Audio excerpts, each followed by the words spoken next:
After the red moon shone upon the city, a disease later named mind pollution began spreading rapidly. Under the protection of the Great Walls, humans continued their lives, but pollution began to corrupt everyone's hearts.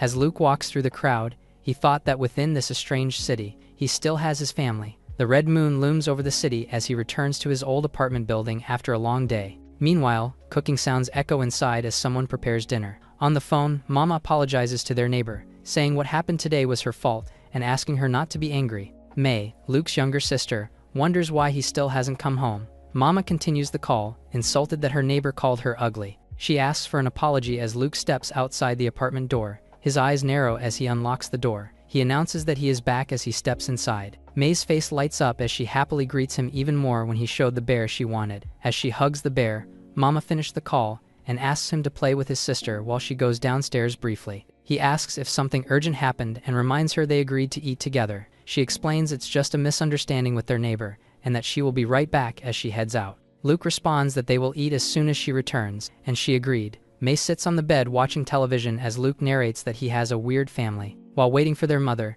someone grips a bottle tightly and slams it on the table. Baba suddenly shouts, hurling insults and ordering anyone who entered his kitchen to get out. He stands towering at the table, chains wrapped around his body as his anger fills the room. Meanwhile, police sirens echo outside as red lights flash against the building. Baba rants that everyone is arguing and that they cannot even have a quiet dinner. He shouts outside the window, yelling at the police and neighbors with uncontrollable rage. May grabs her brother and tells him that she is scared. He tries to reassure her, saying it's okay and that their father isn't himself. He then senses their mother's arrival and sees that she is covered with blood, as she points out that Baba is yelling again. As he continues to observe, Mama points out that Baba is scaring the kids. The father shouts that everyone deserves death and curses the children. Mama smiles calmly and says that in his eyes everyone deserves to die, except himself. He towers over her as she continues to criticize him and compares him to a cockroach in the sewers. She states that even if everyone else dies, he still will not. This provoked the father and suddenly swings his arm and strikes Mama violently, shouting at her.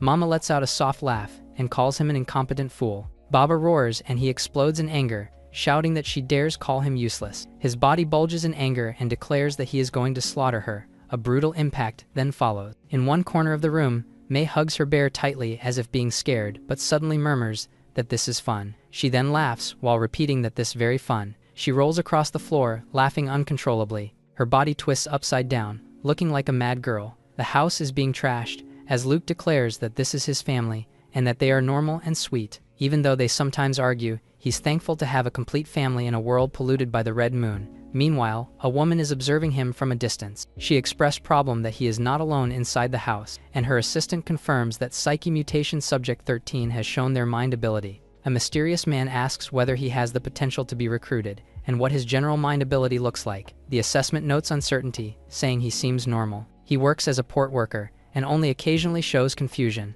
The man concludes that Luke has great potential and will be easy to guide. The woman then confirms that the Dream Master has entered his dreams. However, the Dream Master never came out. The city's normal hustle and bustle starts. In Luke's office, co-workers whisper that he keeps helping others and may end up exhausted or even fired, while others mock his kindness. The new worker, John, apologizes for being so clumsy, and Luke offers help. A staff member calls Luke over, saying the director wants to speak with him. Luke responds politely and goes to the director's office. The director asks Luke to deliver a document to the corner cafe on Hong Road and stresses there should be no delay. He takes the envelope, wondering why the task was not given to finance or an intern group. He then notices the woman sitting nearby. She sits casually on the sofa with a composed posture, and he freezes when he realizes she has noticed him staring. He then leaves in embarrassment. As the door closes behind him, the director reports to her that he has done what she ordered. However, to his dismay, she states that the project he wanted will not be given to him. As he protests, she stares at him, tells him to forget ever calling Luke there or giving him any task. Her red eyes glow as the atmosphere turns oppressive. Slowly, the director falls under her power. She exits the office,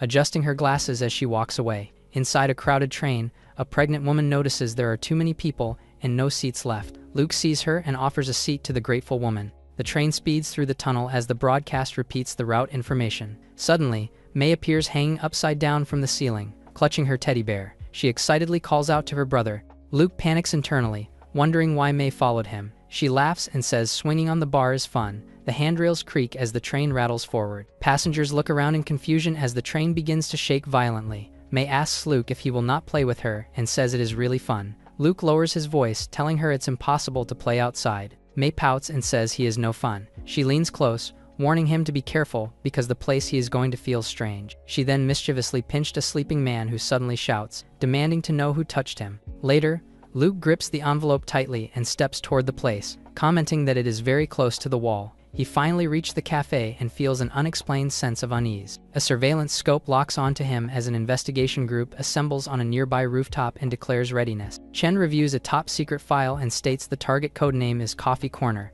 with the mission to test Subject 13's abilities and potential to become a Psyche Master. The report states that those who enter the corner cafe die within 3 to 5 days, having developed severe depressed moods. She asks if the support team is ready as an agent confirms they are fully prepared, and that support member, Dolly, is ready as well, who is just waiting by the window elsewhere. A bell above the cafe entrance rings as Luke enters. He notes that it looks empty outside despite being lively within. He approaches the counter and says he was told to deliver a document. The waiter thanks him and says the coffee is on the house. Shy, Luke smiles and replies that it is unnecessary. However, the waiter insists and places the coffee in front of him. He remarks that it smells amazing and lifts the cup as he thinks he should just drink it and leave. A sudden sense of unease flashes across his face, and when he looks up, a dark energy surges behind the waiter. Luke's eyes widen in shock as he sees a grotesque, tentacled creature emerges, its body twisting. A red eye dropped in his cup and the eye opens. He freezes in horror, blurting out a curse as he stares into the cup.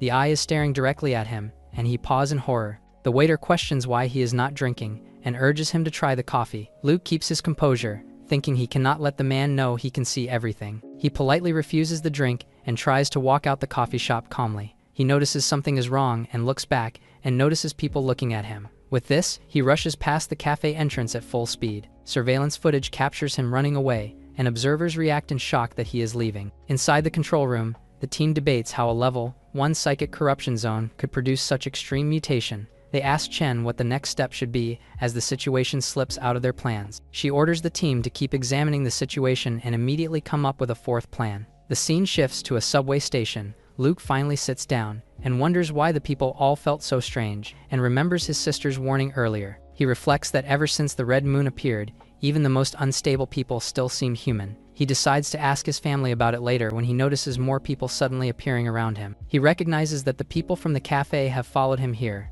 The waiter reappears behind the crowd, calmly holding his coffee earlier. The man smiles eerily and says the drink is not finished yet. Luke recoils as more people close in from behind, blocking his retreat. He freezes when he realizes all the exits are blocked. The waiter warns him that the coffee will get cold if he does not drink it. Luke admits he does not have any money to pay. The waiter replies that he will pay for him, and the red eye suddenly launches itself out of the cup toward Luke. He staggers back, questioning how something like this can have its own will. He rushes past the crowd in an attempt to escape. However, they are able to grab him and prevent him from leaving. He continues to struggle and screams at the crowd to stop coming at him. Meanwhile, from a control room, Chen and her team watch the chaos unfold. Chen suspects Luke may be unable to control his ability yet, and orders support to stop the examination. With this, Dolly is now on the move, opening her parasol. Just then, the man on the monitor points at the screen. Luke grimaces in pain as the monitor spikes, with the screen warning of violent fluctuations. As he struggles, May appears upside down,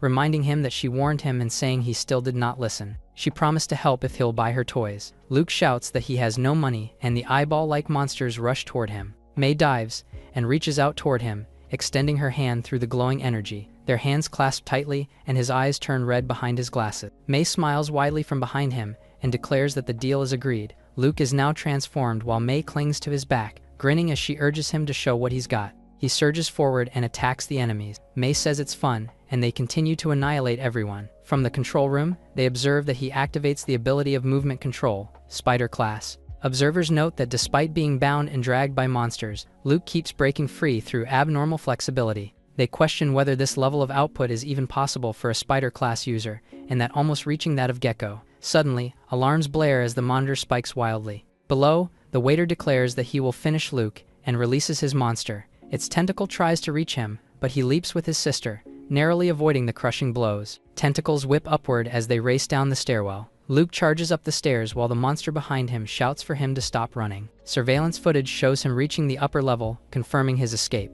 Chen exhales in relief, believing it is finally over. She immediately orders the team to wrap things up, but operator tells them to watch the monitor. Luke plants his foot against the wall mid-run, and he kicks off hard, reversing direction in midair. Observers shout in confusion, asking what he's doing. Chen watches closely as someone suggests he's provoking the monster. An analyst explains that spider-class users already possess terrifying speed and strength, but he is beyond their expectation. The man states firmly that Subject 13 is truly something else, as Chen continued to watch closely. As they near the exit, Luke turns back and asks his sister what she's doing. Mei smiles and asks what he wants to do next. Luke replies that they should run when monsters are involved. She asks why her brother looks so scared, saying the one who should be frightened is the waiter. The man steps forward and bursts into manic laughter, surrounded by writhing tentacles. The tentacles slam violently into the walls, shaking the structure as they surge upward. Luke hesitates and suggests they should just run, while Mei refuses with a smile. She grabs his and declares she's going to have fun, as they lunge toward the monster. In the monitor room, the operator reports that a level 1 psychic monster has appeared. Chen contemplates that spider-class mutants normally stand no chance against psychic monsters without special weapons. However, he charged straight at the monster without hesitation. Below, the tentacles slam in from multiple directions as the siblings slip between them. They were able to close in the distance with the waiter and tore his arm. Luke used it to destroy the camera. The surveillance feed suddenly distorts as the signal breaks apart. Chen is alarmed as she realizes this, and urgently orders the team to act at once. Luke's eyes glowed red, asking their enemy if it's fun to have a broken arm. Ahead of them, massive red monsters regroup, opening their jaws wide. Luke stands in the corridor as tentacles surge in from all sides, closing the distance. Luke drives forward through the narrowing gap as tentacles close in around them. A massive tentacled mouth opens wide, blocking their path. Mei presses close to Luke, as they declare that it is still not enough. Luke skims across a tentacle at high speed while Mei holds tightly. He lands hard and immediately launches forward again as tentacles snap at his back. Severed tentacles litter the floor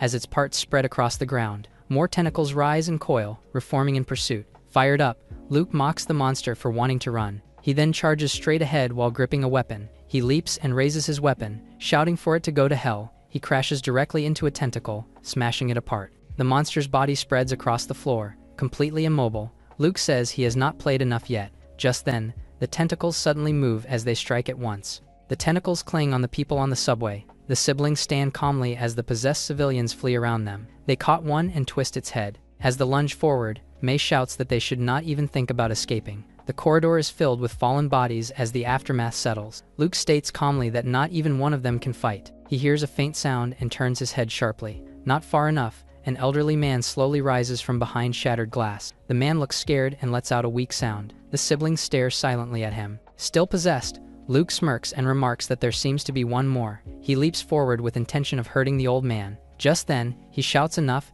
as his hand nears the trembling man. Freed, he grabs his sister and tells him to stop fooling around. She tells him to let go, but he insists that she needs to restrain herself. The people earlier were not ordinary civilians, but the guard is a normal person. With worried face, she apologizes and says she was only trying to protect him. He tells her that she can run, but she did not need to. She reassures him that she will be careful next time and grabs her toy. Meanwhile, a train screeches into the station as bodies lie scattered nearby. Dolly floats down lightly as Chen arrives on a motorcycle. Outside, the city remains calm, but authorities gather outside the subway. From a rooftop, Luke and Mei sit side by side, overlooking the situation. Mei asks her brother how he plans to thank her. Luke reacts defensively, snapping that if he hadn't scolded her earlier, but stops mid-sentence. After a pause, he finally mutters a quiet thank you. Mei immediately brightens, declaring that he should buy her toys as thanks. Luke protests, asking if she doesn't already have enough toys. She hugs her teddy bear and says she wants something that shrieks. Luke suggests a rubber chicken, showing it off as the perfect choice. Mei stares annoyed, clearly unimpressed. She turns away in a huff, complaining that her brother always interrupts and never plays with her anymore. As she walks ahead, she reminds him to be more careful since someone is watching him. Luke confronts his sister, asking who is targeting him, but Mei refuses to answer. She bids him goodbye and floats away from the rooftop. Luke watches in silence as she descends, realizing he can only depend on himself. Nervous, he leaps off the building. Mid-fall, he twists his body and adjusts his trajectory, landing safely. He decides to avoid crowded areas below and keeps moving away from prying eyes. Though exhausted, he forces himself to keep moving. As he notes everything is safe, Chen calls out his name from behind, startling him. She casually offers to treat him to coffee. Luke freezes, stunned that a woman that beautiful has asked him out so directly. He wonders if she might be one of the subway securities but decides to accept her offer. but not coffee. Later, they drink wine in bar as she reveals she works for a department that handles abnormalities and pollution incidents. She explains that the authorities reorganize cities after the Red Moon incident, and executions are carried out to protect everyone. Resistance forces and maintenance operations are dealt by their people. For now, their priority is managing pollution within the walls and satellite town. Luke questions whether these abnormalities are real or exaggerated. Chen invites him to look at official records from the coffee shop incident. Luke opens a classified file detailing a level 1 psychic pollutant. Chen lights a cigarette as she explains that pollution spreads like a pandemic, not normal contamination. Those exposed may seem normal at first, but changes occur internally. Victims can lose sanity, become violent, or mutate completely. Worst of all, there is no warning before a full outbreak occurs, since they live among normal people, unlike those outside the walls. Once everyone in the surrounding area becomes infected, it could only result in death. Luke reacts in shock, asking if everyone must die even after killing the monster. Chen clarifies that killing the source does not cure the infected. She adds that the psychic monster is only the origin of the pollution, and anyone exposed remains contaminated even after its death. If even one infected person escapes,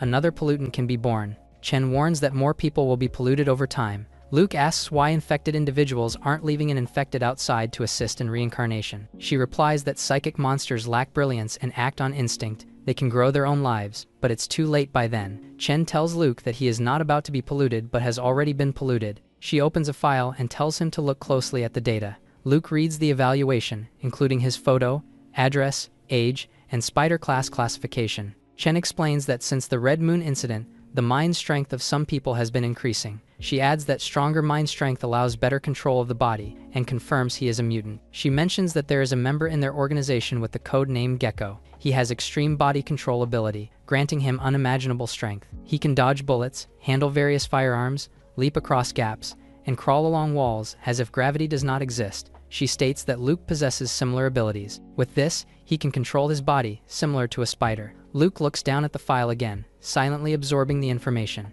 Chen says that with his skills, he is well suited to be a purifier. A bus announcement informs passengers that they have arrived at the east station of Satellite Town and should prepare to get off. Luke sits on the bus holding money and thinks about how Chen suddenly gave him that big amount. He reflects that whatever the reason, he needs the money. As the bus comes to a halt, he steps off and walks forward among other passengers. He then arrives at a school entrance, and the guard tells him that she is teaching inside. As he walks inside, he hears someone singing a children's song. He looks inside and comments that she is being childish. The woman turns and, asking who is there, seeing no one, she continues singing for the kids. Meanwhile, Luke hides and watches quietly, thinking that such happiness should not be disturbed. He decides instead to put the money inside the mailbox. He then picks flowers from the garden and put them on top of the mailbox. The guard remarks that it would be easier to tell her directly, complaining that he has plucked almost all of the flowers.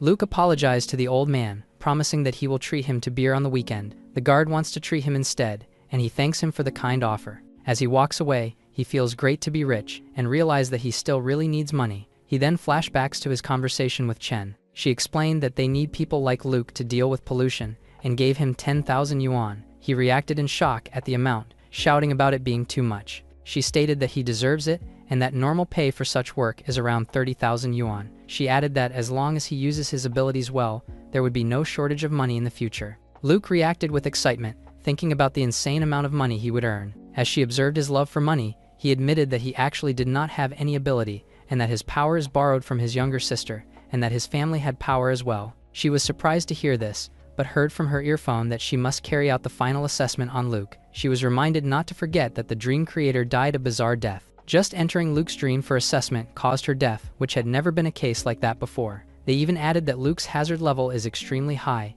and that schizophrenia has been revealed. She hesitated to eliminate the boy, and told him that based on her intel, he has been living alone since the Moon Orphanage was destroyed, and that his family was all his imagination. Luke stated that he knew this, and he realized they cannot be seen by others. However, he could experience them like they were real, and they protect him when he is in danger. Someone from the other line informed Chen that they were ready and told her to make the final decision. She turned to him and asked if his family members would not affect him as they like. He assured her that his family were all nice people. Mei was an obedient girl who loved toys. His father was a humble man who loves cooking and his mother is gentle and loved harmony. He insisted that they would never be able to control his body. She felt that he was far too normal and was even seriously describing people who supposedly don't exist. As Luke continues his walk, he dismisses everything as long as he can keep earning money. Just then, Chen arrives and tells him to get in the car. She informs him that he is now an entry member of the operation unit, earning 5,000 yuan monthly. She hands him the contract and tells him to sign if he agrees to join.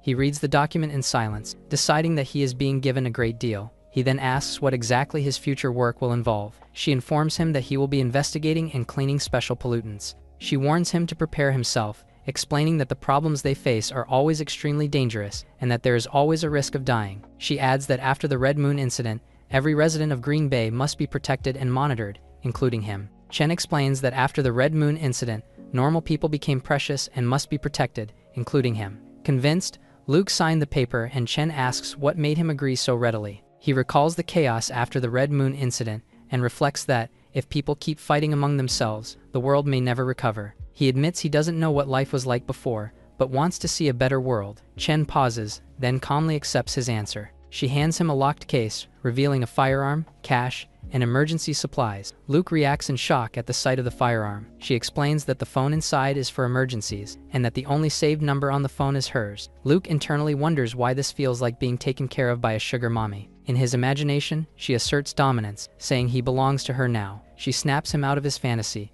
and awkwardly says he is listening, clearly flustered. Chen evaluates him calmly, and decides he poses a low threat. She also reminds him that if there is an emergency, he should not use his ability right away. He should report first to the police station, contact her, or third, use the firearm. Luke falls silent, processing everything. On his way home, he notes that despite being on probation, the salary is still extremely high. He calculates his monthly income, realizing he earns a base salary plus company allowance. He then thinks about saving money to relocate the elementary school away from dangerous zones. It would be great to buy a house large enough for everyone, and help with more missions to achieve that. Just then, May appears, telling him that their parents are waiting at home. She then asks him what he will give her in return if she helps him earn more money. He suggests a rubber chicken, a drumming monkey, and even a dancing donkey. However, she isn't impressed and says goodbye. Luke panics and begs her to stay, promising to buy her any toy she wants. She points and says she wants a fun type of toy. Luke turns in confusion, seeing a drunk man nearby.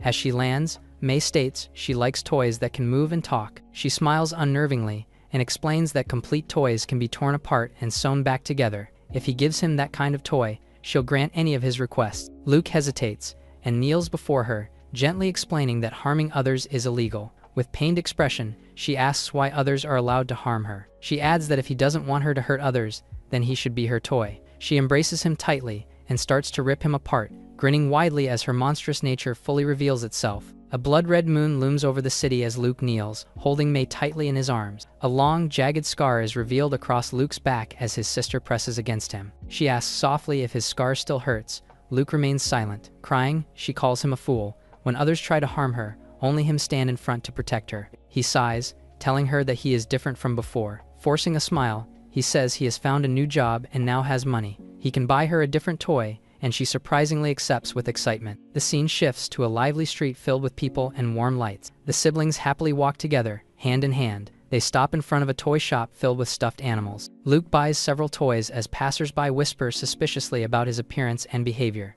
The siblings mock them and continue to laugh with each other, unbothered with the judgments around them. Under the red moon, May sits among a pile of toys. She begins to tear each apart, marveling at how fun it is that she has so many toys. Luke stands nearby, watching her quietly with unreadable face. She turns to him, thanking him for her toys. He suddenly asks if she can borrow his abilities. She calls him foolish, telling him that he can forcibly lend his powers to her. Luke acknowledges that he already knows. Despite this, he still wants her agreement. May smiles brightly and promises that she will always be by his side whenever he needs her. Under the red glowing moon, they make a promise together. She reassures him not to worry about his clothes, saying he can sew them himself. Meanwhile, Chen reveals to the person on the other line that since the Red Moon incident, the orphanage has been rebuilt with Luke's funding. She confirms her belief in her decision despite concerns, and plans to personally report the situation to Professor Baji. Chen reflects that many people pushes that Luke is unstable, reiterating that no one is really normal anyway. She notes that he deliberately concealed his true abilities, and if the footage of the subway incident was sent to the monitoring team,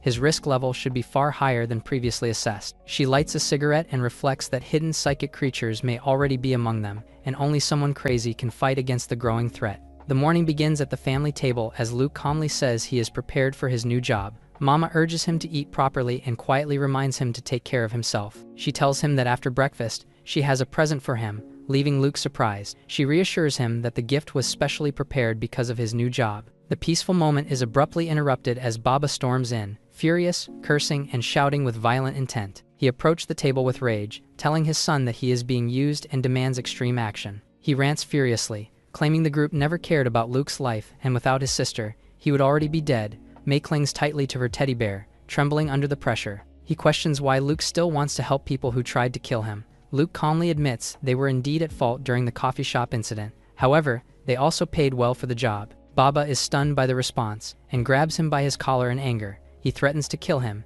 and as his closed fist near him, someone splashes water to his face, making him stop. Mama cuts in coldly, declaring that the real trash is him. She states that because of his incompetence and uncontrollable temper, they are still trapped. Baba turns to her in anger, and gestures her 2 fingers. The angry man hesitates, confused by her action. Mama warns him to leave if he knows what's good for him. He continues screaming insults, calling them trash. The room erupts as furniture and plates shatter. A wide view reveals the wrecked room, with Luke standing protectively beside Mei. The bound man backs off, glaring at Mama, who is still calmly sitting. Baba turns away, retreating with restrained fury. Luke reassures Mei, telling her not to be scared. Mama says it's fine now, and reminding him about his first day and the promised gift. She smiles and tells him to get going. The scene shifts to a quiet room. Luke thanks his mother for his new suit, but wondering if he looks strange. She questions his doubt and looks him over carefully. She then removes his glasses and smiles, saying he looks much better now that he's tidied up. He thanks her, admitting he's not used to dressing this way and for stepping in earlier. She reminds him not to thank family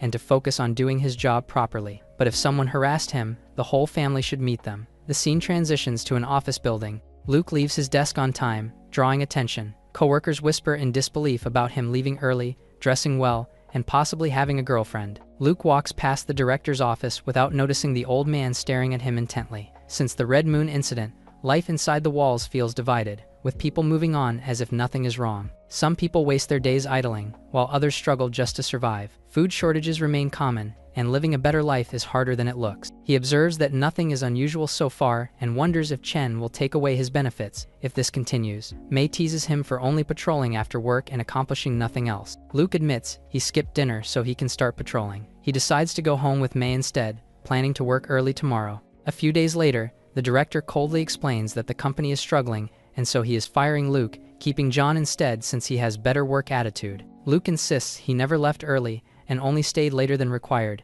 asking for another chance. The director dismisses him, stating the company needs fewer employees and shows no sympathy. Luke stares at his belongings in silence and wonders who helped organize his things. A coworker tells him that John cleaned up for him and took his position earlier. She calls him naive for always helping out others. She reveals that John is dating the director's daughter, making the outcome inevitable. He absorbs the injustice without responding and grips his weapon, weighing his next move. He recalls the rules: report to the police station, make the call, and only use the firearm as a last resort. He decides it isn't time to use force yet. Later, he sits alone near a coffee shop, debating whether to contact Chen. After a moment of hesitation, he decides to try anyway. Chen, now at the Extermination Force's office, answers and asks if something happened. He reports that he's run into trouble. She is suddenly alert, worried about the situation. Guilty, he explains that he patrols after work and never slacked off, but he was fired without reason. Mei bluntly asks if this is why he called, and he confirms quietly. She tells him to wait and assures him she can handle it.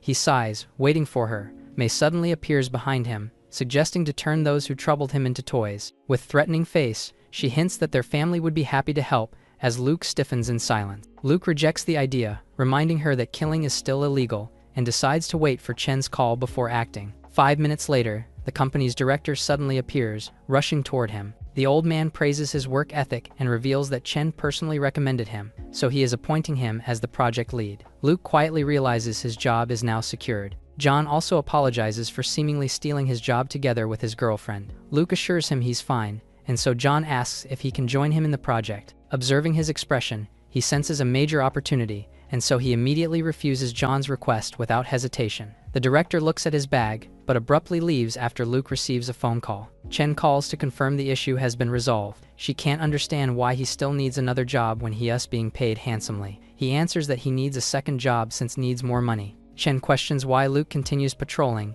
and he explains that he would feel guilty taking money without doing the job. Since he is passionate, she gives his first official mission, and assigns him to investigate Ralph, the boss of the Fang transport. The company is suspected in 7 to 8 homicides, and they need to confirm whether these are simple murders or something deeper. Chen orders him to report immediately if corruption is involved. He reflects that the number of 7 lives seem insignificant as mind pollution isn't involved. He asks whether the case carries special danger. Chen confirms corruption makes them dangerous beyond normal criminals, but with his ability he should be able to deal with it. She then promised him a reward after the investigation, and with this, he accepts the mission. Later, he returns to the office floor as employees continue working. He approached his table and finds his things are back. He calls to John and tells him that he should work with him on the new project. On their way to the project, he reflects that Fang transport is not as simple as it seems. John expresses doubt to contact the company, as he continues to contemplate how complex and important the transport company is. The company controls major transport routes between cities and the capital.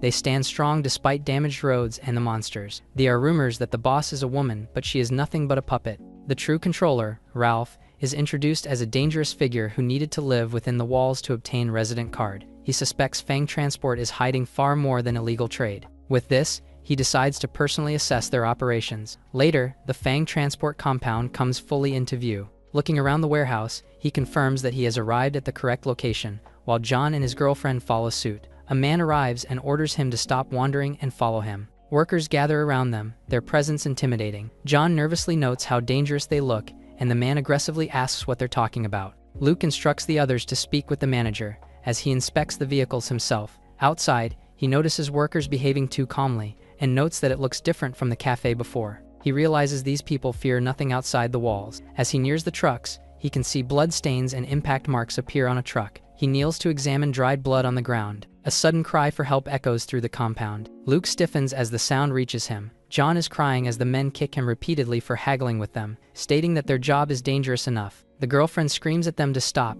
threatening to call the police. Luke grips his weapon and runs toward the source of the trouble. He sees John on the ground as the woman explains that they try to haggle their price, but the transport men suddenly beat John. Just then, another woman steps in and slaps her on the face. Seeing this, Luke lets go of his firearm and contemplates to let them get hit more. He asks one of the men why the fight suddenly break out. The leader of the men accuses him of backing out from the business after they prepared everything that they need. He asserts dominance and plans to give them trouble for wasting their time. Luke smiles and calmly tells him that they should talk. The man refused to talk, saying that they should just sign the contract so they all could back to work. Luke refused to sign without reading it first. The leader mocks him for being so hard-headed, and the other men start to surround him. Cornered, Luke draws the firearm. He raises it and aims without hesitation. Shock ripples through the crowd as they realize it is real. Luke states that business should be handled through discussion, not fists. The leader scoffs and laughs, accusing Luke of bluffing. Others pull out knives and metal rods, surrounding him. Luke remains composed, keeping the gun steady. A man behind him suddenly charges forward, screaming in rage. A gunshot rings out, surprising everyone. The charging man is struck and sent flying backward. Panic spreads through the crowd as they realize Luke truly fired. He lowers the gun slightly, reminding them that everyone saw what happened. A woman then steps forward, her sharp gaze fixed on Luke, who still has a firm grip on his firearm. She quickly evaluates the scene and decides to let it go. She reminds him that the police can arrest him and urges them to leave. He refuses to, still intends to continue discussing business after what just happened. She is surprised to hear this, but he confirms, saying that the price must be fair and cannot be arbitrarily decided. She finds him rude when a man suddenly steps in. He casually remarks that he has conducted business while pointing a firearm at someone's head many times before, but someone pointing a gun at his people while talking business is a first. Ralph, the true leader of the transport company, steps in. The woman tries to explain, but he stops her. Ralph tells Luke to lower his gun and orders him to come with them. Luke gives a short, indifferent response. The scene shifts to a quiet interior room full of scrumptious food. Ralph eats aggressively, clearly unbothered by his guest's presence. The man complains that food inside the city never feels filling after living outside the walls. After being offered, Luke politely declines food, smiling and claiming he is not hungry. Ralph explains that surviving outside the walls required constant fighting and hardship, and so as long as he can live comfortably, he is content. Turning serious, he asks Luke directly why he came to find him. He admits that doing business at gunpoint is common outside the city, but seems like the boy have never been outside the walls. Luke reveals an identification photo and confirms if he is the leader of the group. The man narrows his eyes, questioning if Luke is the one causing him trouble. A tense moment follows as he grabs his weapon and points it at his guest. Luke calmly observes his reaction, noting that he has found the right person. Suddenly, May appears behind the leader, clinging to his shoulder. Luke remains composed, internally noting that the man is not as frightening as he appears. He explains that he isn't the one causing him trouble, and just wants to know if he is having problems lately. Hearing this, he questions whether Luke is working with the police. Luke raises his hands, denying any police involvement. Since it is dangerous to provoke him, he calls for his sister, who then tapped the gun away from the man's grip. Luke smoothly flips the gun, disarming it with practiced ease. He unloads the magazine and declares that he is not there to cause trouble, only asking questions. The man looks around, disoriented at how Luke disarmed him effortlessly, and asks how he managed such precise control. Luke dismisses the question, insisting Ralph to focus on the conversation, asking him again about strange happenings. Ralph hesitates, clearly struggling with whether to speak. He studies Luke closely, sensing hidden strength beneath his calm demeanor. He curses under his breath and admits he encountered something unnatural that defies explanation. He reveals that everything started 14 days ago. He explains that after purchasing bear pills, his transport business changed completely. He bought the pills from someone named Wang, who really thought that he was a good person. So, he offed the person and took the bag of bear pills with him. He then fed Wang's remains to wild dogs, believing it ended there. However, the next day, a woman suddenly appeared before him. She cursed him after calling herself Wang as well, claiming he ruined her life and demanded her goods back. Hearing that she also calls herself Wang immediately catches Luke's interest. Ralph assumed she was Wang's mistress, so he killed her too, and buried her body and mixed with cement, pointing at the new platform scale. Despite that, he felt something was wrong and decided to investigate the woman. He found out that her real name was Ting, and didn't even know who Wang was, making everything feel strange. But more strange things happened. 2 days later, a terrifying figure appears again, confirming that the nightmare is far from over. Ralph explains that after 2 days, more people suddenly appeared and tracked him down. He recalls that one claimed to be Wang, while another said she was Ting, both insisting they were connected. Despite being surrounded, they still charged at him without hesitation. He states bluntly that they were slaughtered. Luke reacts in shock, realizing 4 people had already died. Ralph describes the most disturbing part of the ordeal was that after 4 days,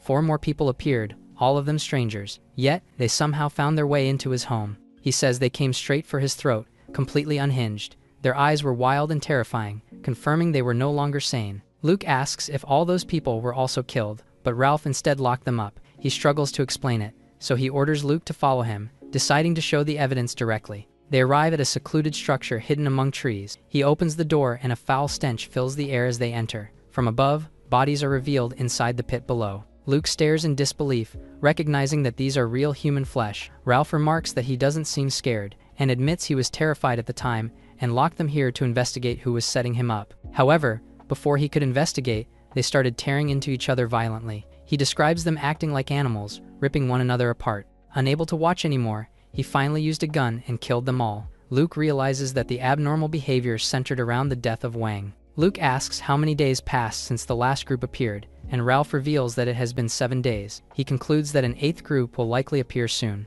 He grabs his phone and tries to report the situation to Chen, but Ralph threatens him with his weapon, warning that he should not set him up. Luke counters that even armed resistance won't stop what's coming, and demands to know how Wang could track his location. Ralph questions why he would even ask that. He explains that the attackers went directly to his home, so they will always going to find him. The man shouts that it's impossible, rejecting the idea. With the strange happenings, nothing is impossible anymore. He predicts that the threat will multiplying endlessly, and it will be dangerous for him since they're not afraid of getting killed. They won't stop until he dies. Ralph hesitates, since reporting this to the authorities could potentially put him behind bars because of his shady business. Luke reflects coldly that the wastelands may be preferable to slowly dying or being consumed by monsters. With no other choice, the man drops his weapon and declares that he trusts him. Luke contacts Chen, politely stating that he has something important to report. Chen tells him that a special operations team will be dispatched immediately since the incident involves mind corruption. She reminds Luke that while experience matters,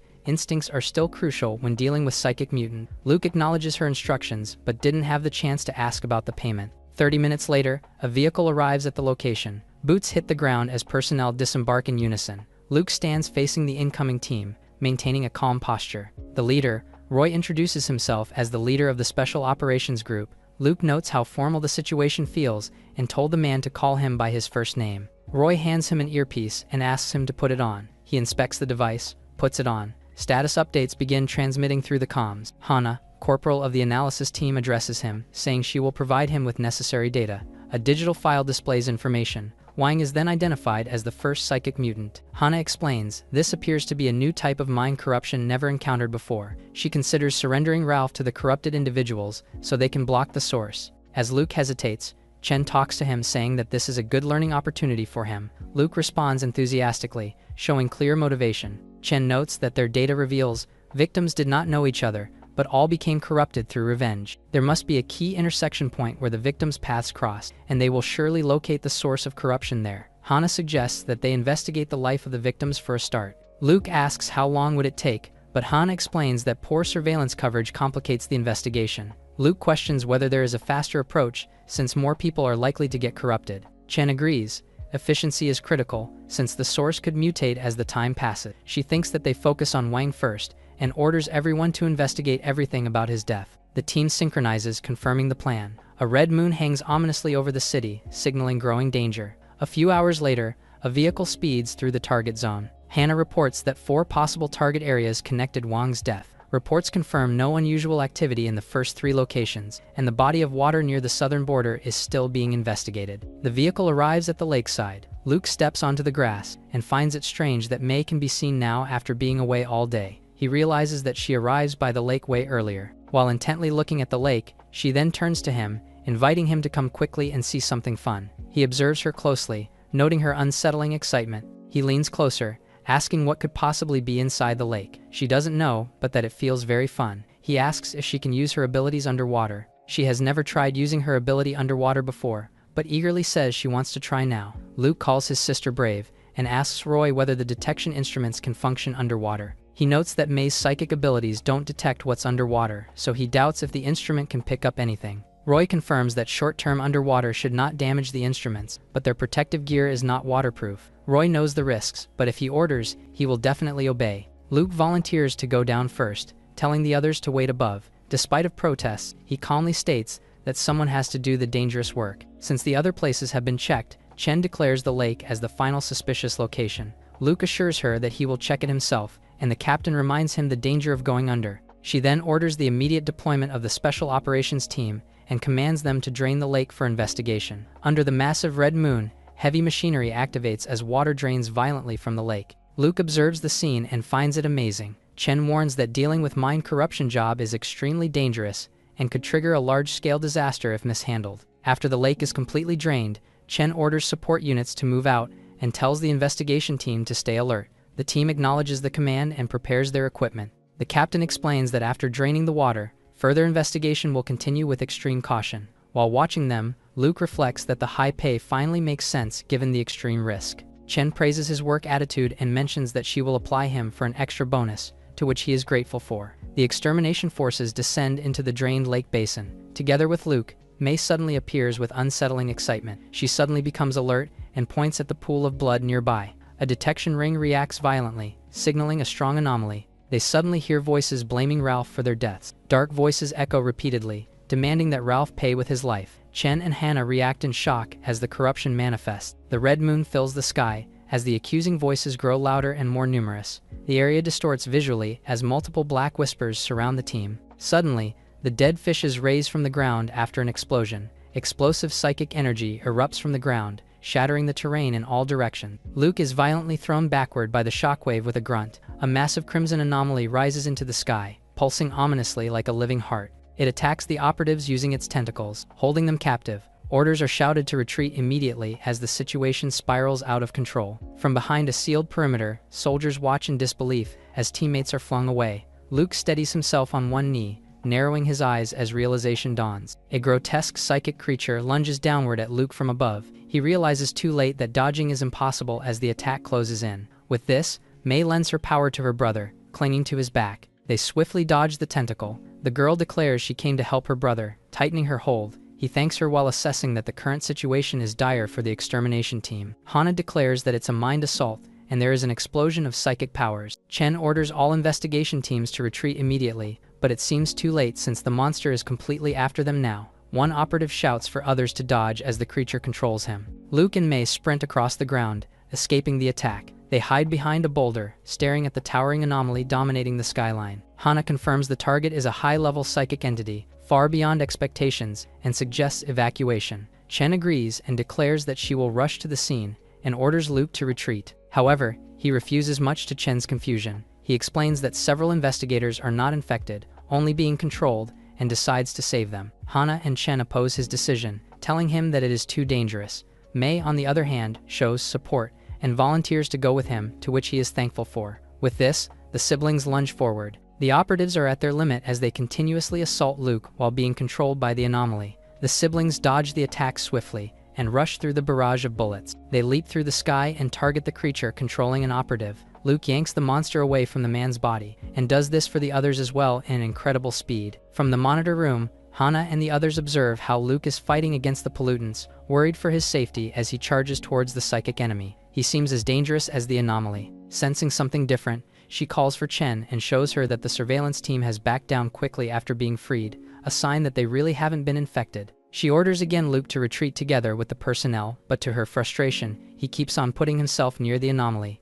The siblings stare at the monster crawling slowly from beneath the surface. The monstrous psychic entity grows into a massive red tree, emitting more monsters from its branches. Luke smirks and finds it thrilling. They lunge forward and grab the monster's head. Behind them, multiple units in hazard suit are overwhelmed by the spreading psychic growths as the anomalies close in. The siblings attack the monsters, and swiftly dodging their assault as well. Luke realizes he will be overwhelmed first unless Mei captures the shadows before they surround him. He studies the shadows closely and senses that their attack method feels strangely familiar. He hands the scene to her for now. Reports describe shadow creatures with tentacles and human features appearing at the scene. Investigators conclude that the victims' bodies were destroyed while their spirits fused with the creatures. Chen and Hana question what Luke is doing at the scene right now, who seems using his own method to clean up the scene. It is confirmed that the target is above a level 1 corruption source, but should not have reached level 2 yet. Data analysis shows low self-awareness and a growth method based on capturing and fusing spirits. The corruption is traced to people seeking revenge against Ralph,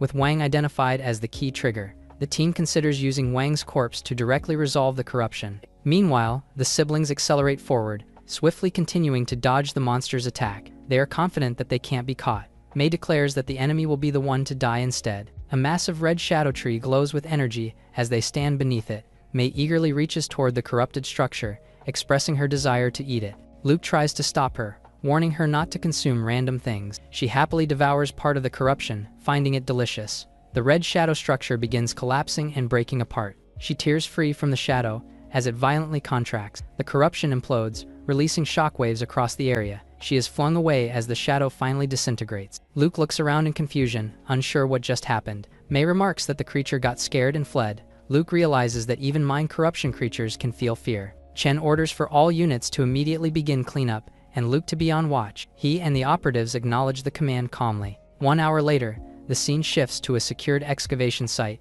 and the investigators discover a corpse buried within the lake bed. Chen asks if it is Wang's body, but Luke confirms that it is Ralph's. They then all turn to Ralph and raise their weapons at him. Confused, the man asks why they are pointing their firearms at him. Tension rises as Luke confronts him, demanding to know his real identity. Hana suggests telling him the truth and observing his reaction. Luke reasons that if Ralph is dead, someone else must have taken his place. The man reacts in shock upon hearing the word corpse. Luke states that the corruption source found earlier was his body, asking again who he is. Ralph begins questioning his own identity, seemingly unable to accept the revelation. Everyone gathered around and Mei held her brother's hand, shaky as she notes that Ralph looks like the fruits of the tree. He does indeed look like the shadow humans Luke was fighting earlier. Even more confused than they are, the company head starts to heave and runs away in a panic, feeling like they're all fakes who want to harm him. As the guns are raised and aimed at him, it becomes clear that the speed of his movements aren't normal. Told that the target was about to escape up the walls, Chen orders her men to seize him immediately. They open fire and several bullets hit their mark. Ralph drops to the ground, and for a few moments, it seems like he's about to get right back up. However, he just falls limp and lifeless, riddled with holes. To everyone's surprise, his face and body change to a familiar person. It's Wang Tui, the first victim that the investigation centered on. The extermination force handles the scene while Luke watches from afar. He looked up as a helicopter approached and soon found Chen descending from the aircraft. Regardless of the results, things will be cleaned up and he'll be endorsed for a bonus. A special team will investigate and analyze the case. It isn't uncommon for incidents to occur midway, but they'll understand given enough time. That said, there are barely any clues to this case. The captain mentions how they heard the fish speaking earlier. Their voices, saying Ralph killed them, still rang in Luke's mind, but Chen didn't hear anything, so she thinks he hallucinated. Still, she wonders which of the two Ralphs they were talking about. They head out with a lot of work to do. At the second satellite city's guard office, the newbie is told to rest. He finds himself in the middle of a large conference room, all alone except for May, who's devouring the plate of sweets given to him. The candy makes her giddy, and she grins while expressing her delight. Unfortunately, they have to stop and act normal as Chen returns from another task. She sees the open wrappers and notes that he might enjoy sweets after using his powers. No traces of pollution were detected, meaning the case was successfully handled. There are still a bunch of questions, but there shouldn't be more victims for now. While unable to believe how different his demeanor is while fighting, she shares that the corruption inquiry will be handled by a different team. That said, he completed the entire case despite skipping essential steps, and it makes her question if he's hiding any abilities from her. Based on their initial assessment, they should have an idea of Luke's capabilities. Exterminators are usually weaker than the pollutants, so they take extra caution. However, he skipped that and directly eliminated cases 036 and 041. He feels unsure sharing this, but admits that it was his sister who dealt with both of the targets. She's also the one who ate the sweets on the table. Asked where the little one is, he points forward and says May is right in front of her, smiling. Chen doesn't see anything and feels like she's being played. Pushing it aside for now, she questions why he charged in and disobeyed her orders. He says he saw that the other officers could still be saved, adding that he could clearly discern who was being controlled or not. The captain asks if he's actually able to see the twisted psychic field, and he's surprised that they actually couldn't. For now, she commends and dismisses him for the day, but there's still something he'd like to discuss. She misunderstands and assures him that he isn't the first mutant with bizarre abilities, but he's more interested in the rewards and bonuses for the mission. Told that it'll soon be transferred into his bank account, he scurries off to head home. On the way, May notes that several people stared at him with evil intentions, and how even Chen was trying to interrogate him for extra information. He dissuades her from speaking that way about his employers. The more varied one's abilities are, the higher the risk of going berserk. Pressing a button, the captain calls for a holographic conference with other executives. An old man suggests that Luke has mental energy exceeding 300, but another is more focused on the legalities of employing someone so dangerous. Despite his astounding performance, he clearly isn't mentally sound. If he goes wild, the risk he poses to the capital is unthinkable. Asked what he wants to do about it, he suggests that the newbie be placed under constant surveillance. Chen disagrees, recalling how he single-handedly stopped a catastrophe before. The man at the head of the table speaks, acknowledging both sides. Everyone is on alert at Baji's words. He then says that he's come with an important document that everyone should read. 3 days later, Luke is back in the office and receives a call from the force. Weirded out by the strange air, he answers and hears Hannah saying she has the analysis results. Informing the head executor of the results is standard procedure in the organization. Thanked for her hard work, she starts the report on case 041. While the site should be safe, they still closed it off as a precautionary measure. The officers he saved are on vacation and wanted to extend their gratitude to him. Lastly, he'll receive a total of 36,000 yuan in bonuses and will receive a full assessment. He's confused as he hasn't heard of such an assessment, so she says it's meant to measure his abilities. After all, this is also standard procedure before they hire regular employees. The thought of stability in his employment makes him smile and takes all hesitation away. Luke asks what triggered the entire incident. The corpse of Ralph, which was dug up from the bottom of the lake, matches Wang's, while the DNA of the shapeshifter matches fur found in Wang's house. There are 4 people in the company associated with him, but ended contact years ago. They admitted that Ralph killed the other, and soon had a surge in appetite. Still confused, Luke wonders if this explains anything. It's unsure, as some mutants are able to alter memories. He finds it absurd. Wang might not know who he is, and thought that he's Ralph. Meanwhile, the lake monster is a clone. There are a few notable references, which in turn would explain the odd cases of strangers appearing to target the company head. The pollution from the lake might have turned Wang into Ralph, but was still in the early stages. Given enough time, it might have been successful. Luke's mind works as he tries to make sense of the entire situation, but Hannah assures that there's no need to worry, as they'll keep everything contained anyway. The call ends and all he can think about is the huge bonus from one mission, on top of becoming an official employee soon. A few hours later, May greets her brother, who's just coming home from work, but a dagger suddenly comes flying at him. Reacting immediately, she jumps in to grab it by the blade before it hits her brother. He called out, demanding to know who's there. An unfamiliar voice chuckles, confirming that they really are of the same class. Looking around, he sees another man walking on the walls of nearby buildings. It was a dashing and flashy young man, who says he's just testing the newcomer's abilities. He smiles and extends his hand, introducing himself as Gecko, from the extermination force. Refusing to take his hand right away, Luke asks if he realizes how dangerous his antic was, but the stranger says it's far from risky for spider class like them. As May offers to take over the entire situation, he sees that both his mother and father were watching from their window above. They were staring and raring to go, just like his sister. He smiles as it's been so long since they were so united. Clarifying, Luke says Gecko is the one in danger and tells him to follow. The visitor is still perplexed, adding that other peers greeted each other in more intense ways, but their overly friendly nature just puts the newbie off. Moving on, he asks why the captain sent him all the way there. In order to complete his assessment, 6 freaks have gathered around the area. He gives no further explanation and says he'll understand why soon. Noticing May, Luke tells her to stop gesturing around the man's neck and tells Gecko that his sister nearly beheaded him, but there's no need to worry. There are rumors about him being dangerous, and now he understands why. Just then, the exterminator's bracelet pinged with the alert for his assessment, which will commence in 15 minutes. Luke is disturbed by how last minute the announcement is, but he has no choice as his evaluators have terrible attitudes. All hyped up, Gecko invites him to see who can get to the site first and scales a wall. His actions make May wonder if they're going to have to catch up. However, her brother has other plans, which is leisurely taking the subway. Fortunately, the last stop takes him directly to the destination. He reaches the building as planned and sees his supposed escort crawling across the walls in a hurry. Heaving,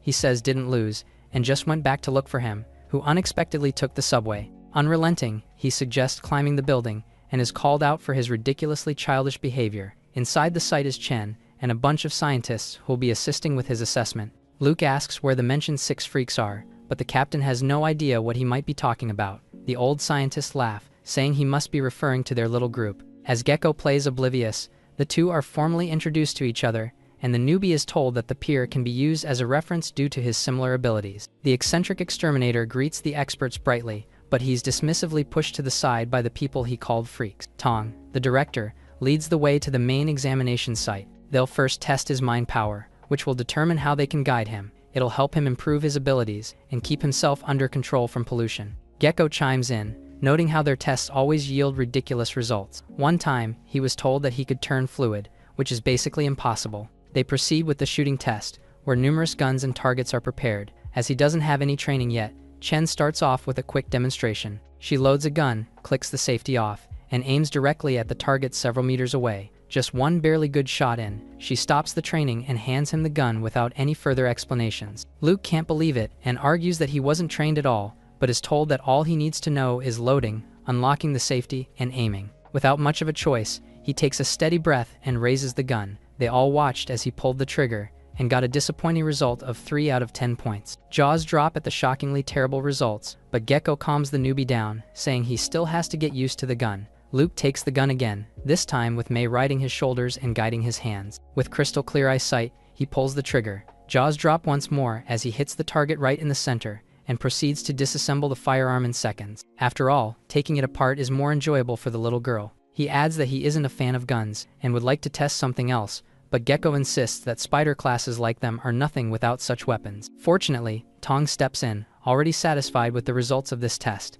As such, they move out and go through other examinations such as bullet dodging, sprints, and even slipping into small spaces. In the mind ability test, the examiner tells him to use his ability to take the apple. At this point, May was getting tired of being treated like an employee. Since her brother was in no danger, she decides to have fun and starts to crawl towards the old scientist. Having fun on her own, May ends up stepping on the examiner's head and revealing a large bald spot. While finishing up with a mental health test, the scientists meet up with Chen to talk about the results. They place Luke at class, but his potential doesn't stop there. Just then, the last examiner entered the room, announcing the end of the process and saying there's a big problem with the mental health test. The young man is too normal, even more normal than she is. They allow the information to set in for a few moments. She asked about his life, starting from his time in the orphanage, but he was cooperative, even rationally talking about his family and the possibility of a real one. Normal people are rare after the Red Moon incident. However, she's certain that he's kind and influenced by the former director of the orphanage. As his spider powers come from May, one suggests that his parents might offer other abilities. The man from the mental test then shares how his wig moved on its own, even taking it off to show how snugly it fits on his head. With that said, it's bad news if he ends up being involved in the orphanage's explosion. A few days earlier, Baji shared a top-secret report on the incident 10 years ago. A lot of things don't add up, and may be the result of someone losing control of their powers. Luke carries the same risk, but given how composed he is, the director endorses him for recruitment. Other cities within the walls already have S-level mutants, and there's a chance of them being used as military forces. They already have an idea of how strong the newbie is and can be. With this, they unanimously agree to recruit and support Luke to the best of their abilities. In another room, the two mutants were getting bored of the long wait. Gecko asks how and when the newcomer discovered his abilities, but decides to talk about his own experiences first. It was winter and he was strolling down the street when he saw a lady working in the cold night. Reality was a bit different, but he paints himself as a good Samaritan who was busy helping her when a bunch of guards suddenly came knocking on their door. He hid in a hurry, and it was only until they carried the cabinet he was in back to the office that he realized that he was in a shoe cabinet 30 centimeters tall. Since the rookie will know all their secrets eventually, he gives him a head start and shares dirt on a couple of their peers. As he starts to talk about the color of the captain's undergarments, May chimes in, saying it's pink. Luke echoes her words and surprises Gecko, who takes a chance and asks him to reveal a few more details. Unfortunately for him, Chen walked into the room in that moment and questioned what they were talking about. Luke's results will be out in a few days, and he'll be learning his own abilities while waiting. Since they share similarities, Gecko will be in charge of showing him the ropes. There is a mission for tonight, and his task is to support and familiarize himself. As for his code name, he's handed his personal document and sees that he'll be called the Lone Soldier. For a bigger matter, Chen comes close to Gecko and advises him to stop talking about her behind her back. She even corrects Luke's statement, saying she's wearing black, but May frankly states that the captain is lying. Later on, the partners arrive at the site of the pollution. The newbie is given an earpiece and told to watch and learn on the job. His senior can't help but feel giddy over the situation. They hear an unfamiliar voice in the earpiece, saying the disposal and analysis teams are standing by. Linda surveyed from base and confirmed the signal. Gecko-kun's delighted to hear her voice again after a few days. She scolds him for referring to her so casually, but he argues that his way befits how beautiful her voice sounds. They compromise, albeit one the young man isn't happy with, and the analyst proceeds to report the information they have. Gecko emphasizes how important the information from their team is. After all, it'd be boring if they aren't there to talk to them. Each officer is paired with an analyst, mainly to increase their teamwork. The mention makes Luke wonder if the polite analyst, Hana, will be paired with him. The senior boldly announces that the setup makes flirting their main task. As such, he asks Linda again if she's single, a question she ignored last time. She argues that she did so because she had to attend to her baby, but he knows that the chances of her team won't let her bring an infant there. Upon hearing her say that she might have been taking care of someone much older, he gets excited and quickly leaps to work, even telling the rookie to follow. May demands to be given candy before anything else, and whines as her brother treats her like a kid who'll get cavities. The situation is nearly resolved when he flatters her with praise. However, she brightly insists on getting sweets no matter what, so he has no choice but to hand her a bar of candy. After chomping on the treat, she finally hops onto her brother's back, ready to get back to work. Belatedly joining his partner on top of the building, he's asked to look and see if he can see the contamination source. Using his enhanced eyesight, Luke stares into the warehouse far in front of them. Inside, a bunch of people worked endlessly like machines. There was no end to it, and they all mindlessly continued despite their injuries. To his surprise, his gaze meets a worker's, who suddenly turns to stare right back at him. Amid the mindless laborers was the pollutant, who was a man shouting at everyone there. Luke is curious as to what he might be saying, and is told that he should be able to hear if he concentrates enough. To give a helping hand, May chimes in and enhances his hearing as well. With her assistance, the target's voice starts to come through, and they hear him forcing everyone to work as survivors of the great disaster, even saying that it's what separates them from the lunatics roaming the wild. Only through hard work are they allowed to live in the main city. His face was red and veiny as he screamed at the humans, and Luke struggles to believe that he's the pollutant. Gecko heard that he has the ability to visualize psychic monsters, but this time, he can only see the human standing there. While he hasn't reached the worst level yet, mutants like him are even more terrifying. The sewing factory manager is a middle-aged man, but the factory is on the verge of bankruptcy due to mismanagement. 10 days ago, someone discovered and reported a mutation occurring on site. All the workers were mildly infected and attacked anyone who tried to stop them from working.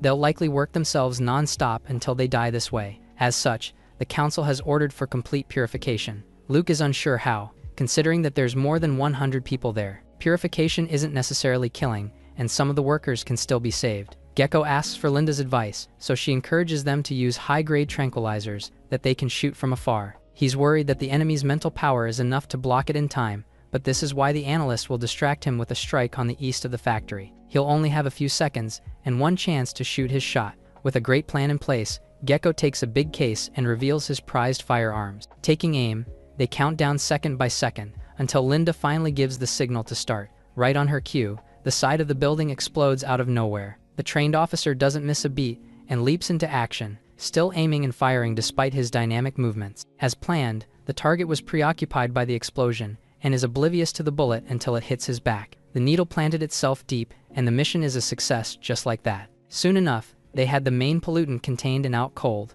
but Luke found it odd how the laborers continued to work even without their boss. While Gecko was just gloating over his amazing performance, May smiled as she told her brother to look at where she's pointing. To his surprise, there's another odd being under the table. A girl with sunken eyes stared at Luke, repeatedly and chillingly, demanding to know why they weren't all working. Gecko reports the presence of the strange little girl. Based on the intel, the target had a daughter who died last year. Apparently, she was entrapped and left in a machine while her father was busy working. Her beady eyes stared into the two again, asking why they aren't working. Silence befalls the entire factory, and Gecko realizes that they're dealing with a level 2 pollutant. It's a separate component of the main body, with a degree of connection and independence. The boss must have used his mental power to recreate his daughter. If they can see her, then her energy level must be extremely high. The girl reminds the employees that they'll be punished if they stop working. Giving it a try for now, Gecko throws a dagger at her, but it passes right through the pollutant's body and lodges itself into the boxes below. She doesn't seem to have a physical body. To make things worse,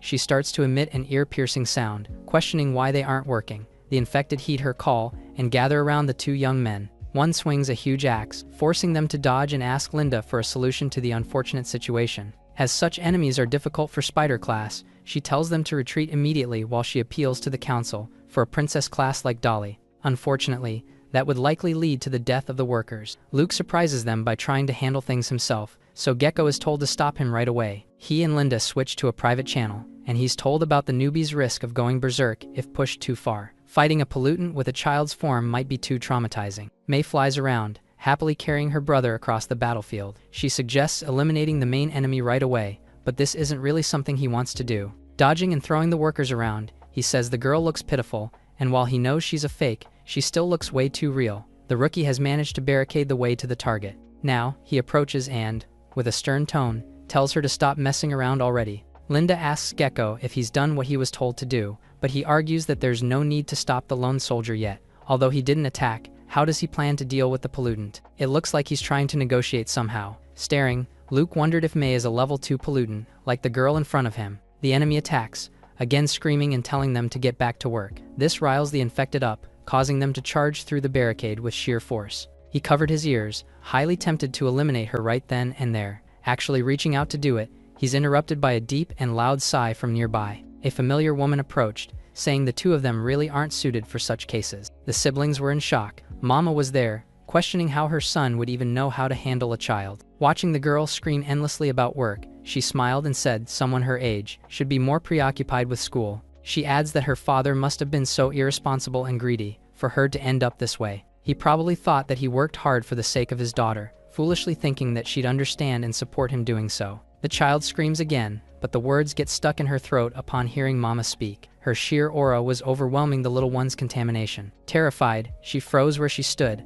unable to move as the woman grabbed her toy, telling her to listen obediently. Smiling, she takes her demonic scissors and puts the sharp edges around the toy's neck. A jolting sensation hits the child's very spirit as she snips it apart. Along with the toy, her very connection to the world was cut off, and she screamed like the helpless child she is, broken, just like her control over the infected workers.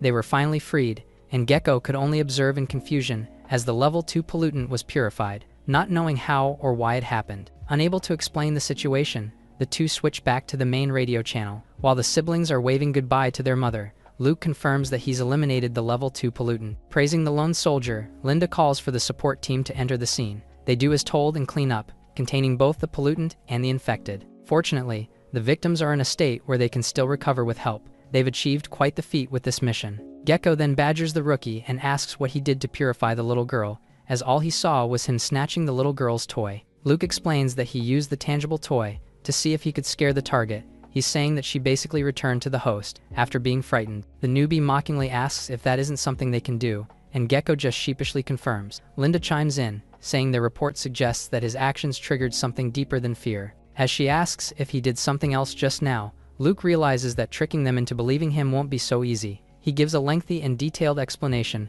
of how he thinks his solution worked. Convinced and thoroughly impressed, Linda says the support team will take care of the rest. Gecko stops her from leaving for now, nearly begging her to help him write the mission report, but the two men fall silent as the analyst says that she has to feed her child. Moving on, the senior tries to teach the newcomer a lesson about maintaining control over himself. There's only one way to control his urges, and that's to have fun. Luke finds himself in a club late at night. Luke was having a difficult time accepting the lesson, which was to act crazy while he's conscious, to stop himself from going insane. He watched as his senior downed another glass of alcohol. With a firm and abrupt grip, he asks if headquarters was going to cover the costs of the excursion, but is only met with Gecko's skeptical face. He storms out, indignant at the thought of being forced to pay. Instead, he heads to the guard post's training center. He was told to train there, and is now on a call alone with Hana, who'll be helping him. First off, everything about them must be kept confidential to common people. Meanwhile, all he could think about was wanting to see her face on the screen. Mind pollution was introduced 27 years ago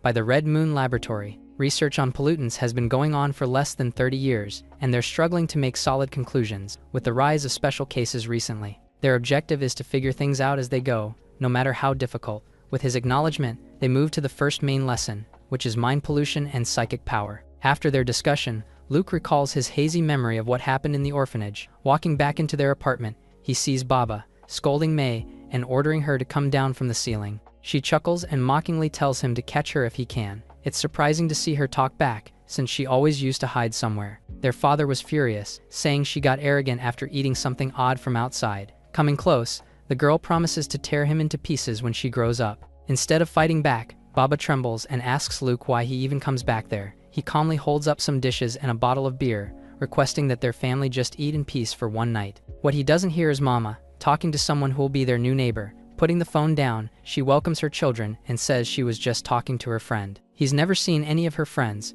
and brings up what happened in the factory. She coyly says that she just happened to pass by and saw them struggling like fools. Asked if the little girl pollutant actually exists, she says she was certainly a fake, just a part of another mutant. As such, he then questions if any of them are real. The room falls silent with his words, but Mama doesn't even flinch, saying he's the one who can decide that. While he's preoccupied with the thought, she shares that a letter from the orphanage came for him, and playfully winks, while saying she didn't look. Luke wonders why Lucy would send him a letter. Contrary to what she said, his mother reveals that the girl is inviting him to eat dumplings. The next day, the young man was heading to the orphanage with bags of bread and milk. Behind him, a stranger watched with a sinister smile on his face. Luke peers through the orphanage's windows, wondering where Lucy was. Dropping a thick wad of cash in the mailbox, he sneakily picks a bunch of flowers to place on top. But someone suddenly calls to him. He stops and turns toward the voice. Lucy asks if she's taking advantage of she can't catch him in a wheelchair. She only called him to eat, but he's giving money again, when he did so just a few days ago. Worried that he did something bad, she asks if he sold his kidneys for money. Promising that he still has both, he says he just found a great part-time job. However, she knows something that pays that much must be really dangerous. Although he assures her that he isn't doing anything dangerous, she reminds him to never do bad things, just as the old director taught. She shares that things have been going well for them, so he doesn't need to give money all the time. This makes him wonder if the organization pulled some strings to help the orphanage. Looking at her legs, he feels bad that she's been in a wheelchair all her life, and intends to do something about it. The children watch them from inside and coo, but quickly fall silent as the teacher shoots them a sharp glare. Lucy takes the cash from the mailbox and gives it back, saying she'll be honest if she needs help, and telling him to keep himself fed. He then brings up the topic of the incident at the orphanage. However, she'd rather not remember such painful and sad things, so she just brightly invites him to eat dumplings like they planned. It was a great day, especially knowing that they're doing okay. On his way home, Luke comes across the strange man who was eyeing him before. Lucy's heartfelt smile filled his mind with joy,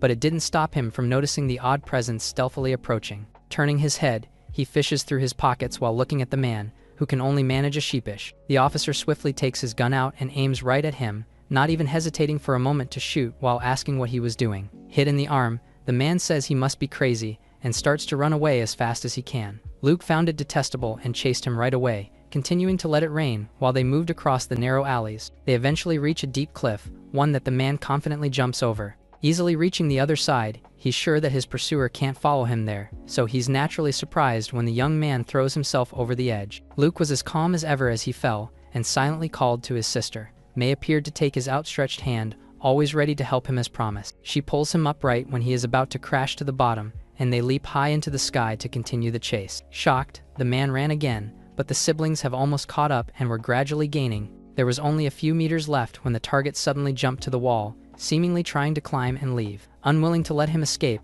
Luke tosses the gun to his sister and tells her to kill the enemy. Catching the gun as it spun mid-aid, May aimed and shot several times in an instant. She hits the target's neck with multiple bullets, and Luke is surprised by how the weak revolver tears the neck apart. The girl hopped down while the head fell to the ground, but instead of falling with it, the man's body kept rapidly climbing to the top. They need to catch up, so they start to climb as well, but the unexpected moment gives the target enough space to get away. By the time the two reached the top, he was already on the other side, riding a motorcycle that was conveniently waiting for his escape. The patrolling unit appeared on the wall, responding to the strange turn of events, so Luke shows his badge and says he needs to make a call right away. Chen arrives with backup on a helicopter soon after, and they immediately look for the head that was shot off. Asked how he noticed the odd behavior in the first place, he frankly says that he shot the man after he inexplicably started approaching him on the road. She can't believe he shot someone just for looking, so he shares how there were string-like creatures from his body. What's more, he's certain that they were coming after his head. During the chase, he used the same creatures to hook onto other things. When they reached the wall, he decided to kill him before he could escape, not because he was weird, but because he was near the orphanage. While she takes a silent note of how ruthless he is when the orphanage is involved, he shares how the stranger had an escape vehicle parked right outside the wall. It's probably an outsider with abilities who's causing trouble. Just then, the support team brings the severed head in a glass container. Staring at it, Luke couldn't help but be weirded out by how the enemy ran without it. She points out that his reaction is too belated, then takes her glasses off and tells the head to blink. Her eyes glowed, and the target followed her command. Using her powers to converse, she orders it to tell her who he is. It swayed hazily for a few beats, but her power's grip wanes and fades soon enough. Already expecting this, she tells the others to cut it open. They open the glass container and reveal a box of tools necessary for the procedure. Seemingly having everything, they use the equipment to saw, revealing a brain that's nothing like a normal person's. The person behind it must have a hypnosis power like Chen, but more exaggerated. This is the first Luke has heard of the bizarre ability. There are 9 known classes, and one of the professors thinks that he isn't actually a spider class. He suggests that he's in an entirely new class, calling it Happy Family. She orders the support team to take the subject back to the lab for further investigation. After all, the disaster brought by the Church of Science must not be repeated. Luke wonders if she knows who's behind the incident. Outside the walls, organizations recruit mutants and use them in madder ways. This makes him worry about them going after those in the orphanage. Since there's a high chance of it happening, Chen decides to move the entire satellite city to a safer location, making a special note to give the orphanage residents the best placement. It'll be an official move, so there will still be rent, although he can't help but hope for it to be waived. While driving, she tries to make sense of how everything is connected. They'll conduct a city-wide investigation, and all officers must be on standby, including him. As such, he finds himself back in the day job, asking his boss for some time off in lieu of his little sister being sick. May is confused as she's used as a reason. Meanwhile, the boss is just glad that the problematic young man is leaving. Luke assures him that he'll be right back as soon as his sister is feeling better, but is told not to rush his return, and even given a few extra days off. 3 days later, he's eating lunch at the guard station without problems. He was elated since there was even an allowance for his daily meals. Just then, his earpiece pinged and he heard Hana, giving him the details of his new mission. As he acknowledges the basic details, she continues, sharing how it started with a resident reporting a stalker. It was false, but upon further investigation, all residents of the community were in anxious states, even feeling like there were eyes glaring at them from doors and windows. Because of this, one resident eventually ended up killing another. The investigation team confirmed chances of pollution, but something hindered their review. It was extremely confusing, as what hindered them was the similar feeling of fear the residents felt. A big part of the community is blocked to the public. There, Hui greeted him with a smile. He's supposed to be resting after the Ralph incident, but it was cancelled due to the investigation. There's major pollution from Building C, and they're struggling to enter and find the source. Once they reach the 9 through 12 floors, they get so scared that they feel dizzy and weak. Luke asks Hana why that might be happening, and it's basically a side effect of the strong contamination, which is still unidentified. With this, the lone soldier gets ready to move in on his own. He reaches the 6th floor, and as soon as he steps out of the elevator, he immediately confirms the reports, feeling fear strong enough to make him falter. He's told that he can also retreat if the emotions are too much for him to handle. Although he's confident, the world suddenly spins and turns hazy. There was something small approaching him from above. The terrifying figure then pounced with a frightening expression, but it was just May, asking why he didn't wait and pretending not to see her. She drops onto his arms, and Hana wonders why he stopped all of a sudden. Carrying his sister and moving forward, he says he just felt at ease. The fear is strongest on the 10th floor, so he heads to the 11th to confirm the location. Pushing even deeper, he finds himself right in front of the 31st room. Luke wondered what the best way to open the door might be, but May just hops off his arms and uses her bare hands to tear the barrier apart. Giving his little sister a satisfied thumbs up, he pushes the door open and is immediately met with an awful stench. Inside, he sees a dead man on the bed and a concentration of negative energy by the window. Sitting by the sill was a strange figure, likely the source of the sinister sense of fear everyone was feeling. May spoke, already wanting to have fun on her own, but was told not to bully the poor thing. Wondering if he could communicate, Luke slowly approached and informed Hannah that it's just a normal contamination source. As soon as he turns the light on, the pollution starts to subside, and the being by the windowsill gradually disappears. Now, they clearly see the corpse on the floor, surrounded by buzzing flies. He's been dead for a while, and died while trying to reach for a bottle of pills. Hannah manages to identify the man, who looks like a pretty normal person. The bottle contains medication for heart attacks, which is the likely cause of death. For now, he'll need to put the body in a special bag to cut off the contamination. Doing as told and carefully containing the scene, he zips everything up and signals the support team to come up and help. He still isn't sure how the pollution took such a shape. The man had no family or friends, then died alone in a highly emotional state. Since he didn't intend to harm anyone, the pollution was fairly low level. As for the fear, it's likely because he was afraid of not having anyone care for him in death. It's a sad thought. Fortunately, Luke won't have to face such a situation, as he has his family by his side. With the case closed, he can only hope that no similar situation happens again. After all, the man must have been hoping to be found sooner or later. The office has been adopting more methods to help relieve mental burdens, so such cases should lessen. Now, moving on to the pay, Hannah brightly says that she'll be applying for all his subsidies, basic pay, and even overtime compensation. Saying it's just what he deserves, she declines his offer to thank her in person sometime, insisting that she's actually thankful for all the work he does for the city. Understanding her brother, May suggests going to the city to meet her if he wants to, but he bashfully argues that she's just a normal coworker to him. She then tells him to stop daydreaming, as city girls are pampered and won't like someone like him. Meanwhile, a car was just behind him. Inside, Shu identifies Luke as the man who can see spiritual creatures. Despite the organization's reports, he's also very unlikely to lose control of himself. As he has a personal commission, his assistant is told to keep the force away from it, and is informed that all he needs to do is decide on a time. Considering how someone important to him is in a terrible state, he asks to meet tomorrow. Around the guard post, Luke computed his earnings and thinks he can buy a house for the orphanage in a year. Unfortunately, he isn't expecting any big jobs that could help him save. Just then, Louis approached, saying an old man entrusted him to deliver his request. Due to his work, he's chatted with many ability users in the city. His client's daughter is ill beyond medical help, and they'd like him to take a look at her. He wonders if the private side gig is allowed. It more or less is, but as much as possible, they'd like to keep the matter private. Success would earn him 100,000, while failure would still get him 10,000. Doubting his ears, Luke's handshake turns especially firm from the high number. Despite the tempting offer, he says he'd like to meet the old man first. In the car on the way, the young man sees countless couples on the street, all of whom are holding rose bouquets. They soon arrive in front of a huge mansion, and the inside is just as lavish as the outside. Already thinking about the orphanage, he asks how much such a house would cost. Louis says the old man won't sell, and slides the contract across the table. There's still a long way to go before buying a house, as he isn't even sure if he'll get the 100,000. The agreement itself is pretty standard. According to Hannah, the council isn't against collaborations, but they'll have to record everything. Shu entered the room with a bunch of medical assistants. On the other hand, Louis leaves, not intending to participate in the discussion of the treatment process. A big container banged repeatedly as the two spoke, so much so that Luke had to take note. Inside was the old man's daughter, Kathy, who had her whole life ahead of her. However, she suddenly turned into a lunatic who can't be cured with normal medicine. The officer wonders why he won't let the pollution center handle her, and is told that he's doing it to protect her reputation from dropping. To show her symptoms, he sighs regretfully and unlocks the container. Inside, the squirming patient was restrained to stop her from acting on her urges. It seems much more serious than expected. She started to go crazy when Shu fired the servant she was having an affair with. Asked if he has anything in mind, Luke says he can't see any pollution yet and needs to provoke her to see it acting up.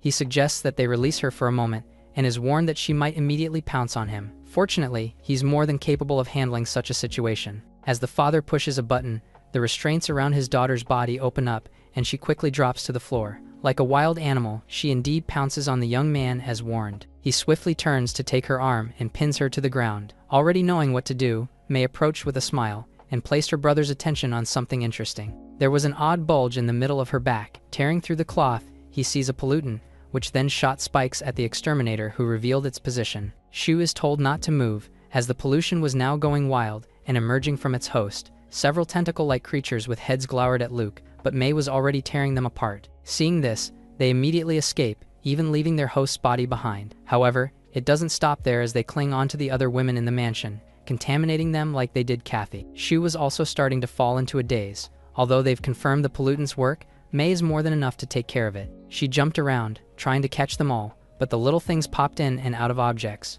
Luke couldn't allow his sister to be toyed with by cunning creatures. It's impossible to eliminate psychic power, so he'll have to look for the core. Since the crisis started with Kathy, she must be the key to it. With the tension and pursuit easing up for a few moments, the little enemies dove back into their victim's body. To make matters worse, they combined to form a bigger pollutant that emerges like a beast on her back. Mei couldn't be any happier at the sight of the interesting enemy, and suddenly opened her mouth wide to take a big chomp off its body. She clings tight and pulls it away from the girl, unwilling to let it escape like earlier. Meanwhile, Luke just gags at the sight of his sister's odd meal. Shu worries about his daughter and asks if she's still alive. The officer isn't sure, but the pollutant should have been eliminated. Just then, Kathy slowly opened her eyes and called to her father. As the old man tended to her, she groggily propped herself up, thinking about the parasite that got her. To their surprise, she suddenly demands that Luke leave the room. He doesn't mind much and takes a walk outside. There, he could still feel the pollution's aura. Mei comes out after eavesdropping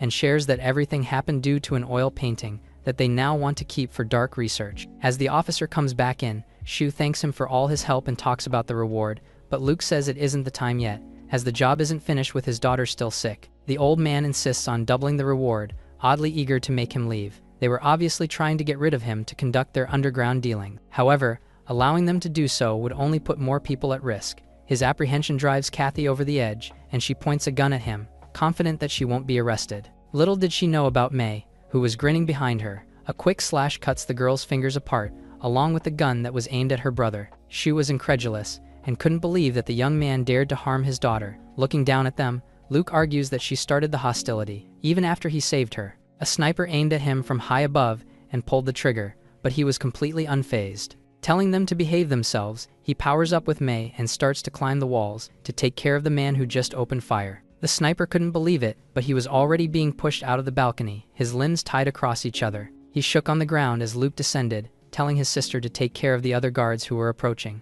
One unfortunate man is picked. She takes control of his body, turning and using it to shoot at his colleagues. Lastly, she smiled while pushing the gun up his own head. The girl was giddy from the final gunshot, but worriedly looked at her brother, remembering his apprehension towards killing. Fortunately, he pats her head and even praises her for a job well done. Louis was trying to de-escalate, not wanting for irreversible chaos. As such, Luke reiterates that he's only returning the hostility that she directed towards him. Shu was still furious, accusing him of disregarding the law, but his stunned silent as the officer stated that the painting is something they can't handle on their own. Considering his real job of eliminating pollutants, he'll have to inform his higher-ups. With a corporate tone, he calls the captain and reports on the situation. Chen arrives on the scene within minutes, demanding to know where the painting is. Seeing her, Shu demands an apology for what her subordinate did to his daughter. She tells him to file an official complaint, as she doesn't see anything wrong with Luke's actions. On the other hand, he's been hiring scavengers to illegally transport items into the city. Later on, she tells the old man to spill everything he knows. He recently sent his daughter to fetch something amazing found by the scavengers. If it weren't for her symptoms,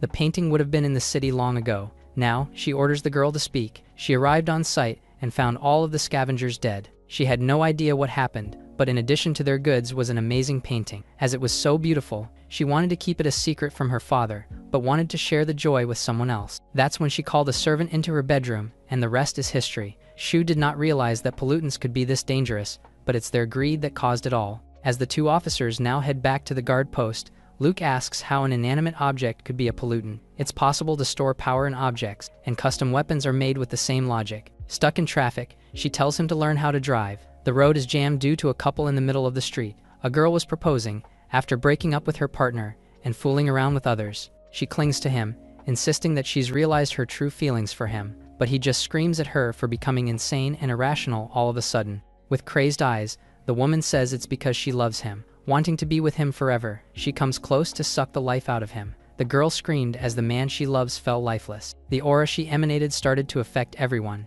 imbuing intense and crazed feelings of love in their hearts. Chen quickly identified it as a sudden pollution outbreak. She orders everyone to retreat immediately and tells Luke to sit tight as she urgently slams on the car's accelerator. With the tailpipe roaring, they crash into the other cars and force their way through the traffic jam. It's the only option at this point. Still plowing through the obstacles, Chen reports to headquarters and asks for the Special Extermination Force. A familiar figure was watching them nearby, holding a rocket launcher and aiming right at their vehicle. Chuckling, Mei tells her brother to run for his life. He realizes what she means a bit too late, and the car had already overturned from the explosion. While he was losing consciousness, his sister dove toward him, saying she's there to help. It was a complete wreck. As he opened his eyes, he thought about the painting and saw Ralph, grinning and full of life. He should be in the guard post storage, so why was he there? Calling to the young man, Chen was in a similarly injured state and was covered in wounds. Although he says he's fine, there were big gashes on his body, but these don't matter much to Mei, who's able to easily heal him back to full health. While the captain confirmed that he also saw Ralph,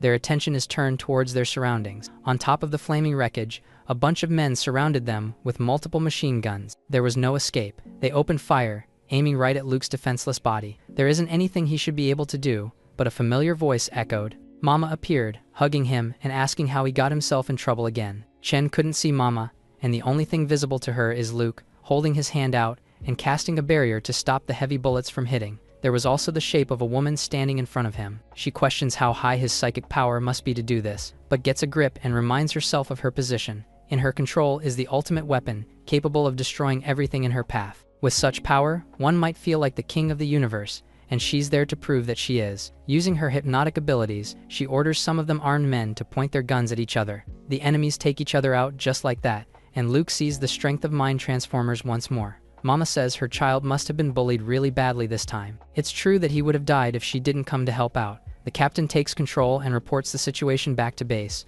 but her eyes open wide at their reply. She orders a first-degree alert to the town. Red lights and loud alarms blared in the middle of the city. Civilians are confused at first, more so when they see other humans rapidly charging at them. While everyone ran in fear, the organization was trying to keep things under control, as similar outbreaks are happening in the satellite town. She sees the lone soldier's cold and crazed eyes, not knowing he was conversing with his mother, who was curious as to what he was going to do about the chaos. He's thinking about it as well. However, she goads him on, saying Ralph must be laughing after he attacked and stole the painting. She even gestures to Mei, who was clinging to her dress like a terrified child. The thought of his sister feeling that way infuriated him so much that Chen could feel the dangerous aura emanating just from a simple touch. His mental energy must be spent. With the pollution posing a huge threat, she asks if he can carry out missions. He's confused and she tries to explain the situation, but he's already running off on his own upon hearing that the town is in danger. A man who was pinned down by a motorcycle thanked him as he propped the bike up, but instead of helping, he just stole the vehicle. He stops for a moment,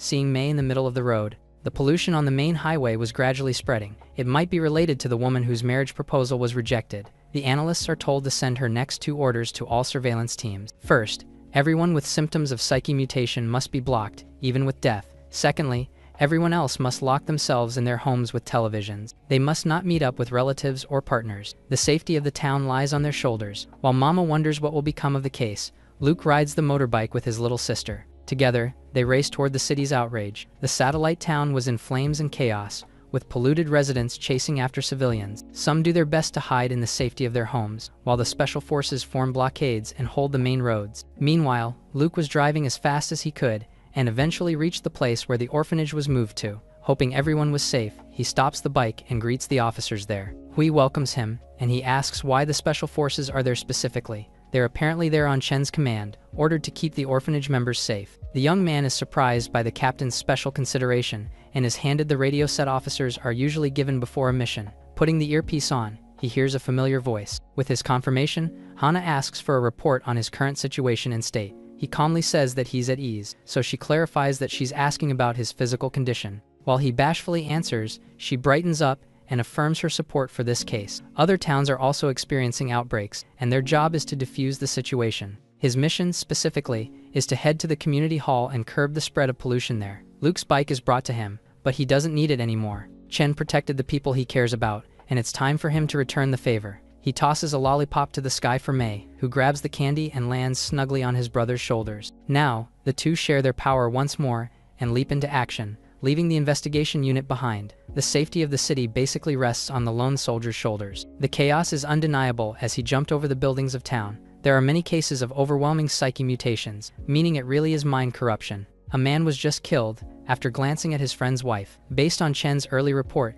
they've encountered a similar case related to red roses before. Recalling the sudden surge of couples on the street, he wonders if Ralph is connected to it somehow. The woman who proposed received roses at first and developed obsessiveness which burst onto others. Unfortunately, they aren't sure what the next stage of corruption will be yet. Luke's main task is to eliminate the hosts. To cut off pollution, they search for the polluted to stop the spread. He arrives at a community mall, which was crawling with the infected. At this point, the spread seems inevitable. He's asked to prioritize the elimination of the Red Rose's host. The officer leaps in, ignoring the enemies around him, and crashing into the building through the windows. From a few floors above, he sees the pollutant on the ground floor and jumps. Hana confirms the progress of the mission, and in front of Luke's eyes was a man carrying his lover, and a huge rose sprouting from his body. Hana's advice is to put the corpse into a special storage bag and burn it. This is because she doesn't have Luke's eyes, which can see the pollutant, in the form of the deep red rose stemming from the victim's body. Around him was the intense feeling of desire and allure, so much so that figures of women materialized, cooing and seducing him.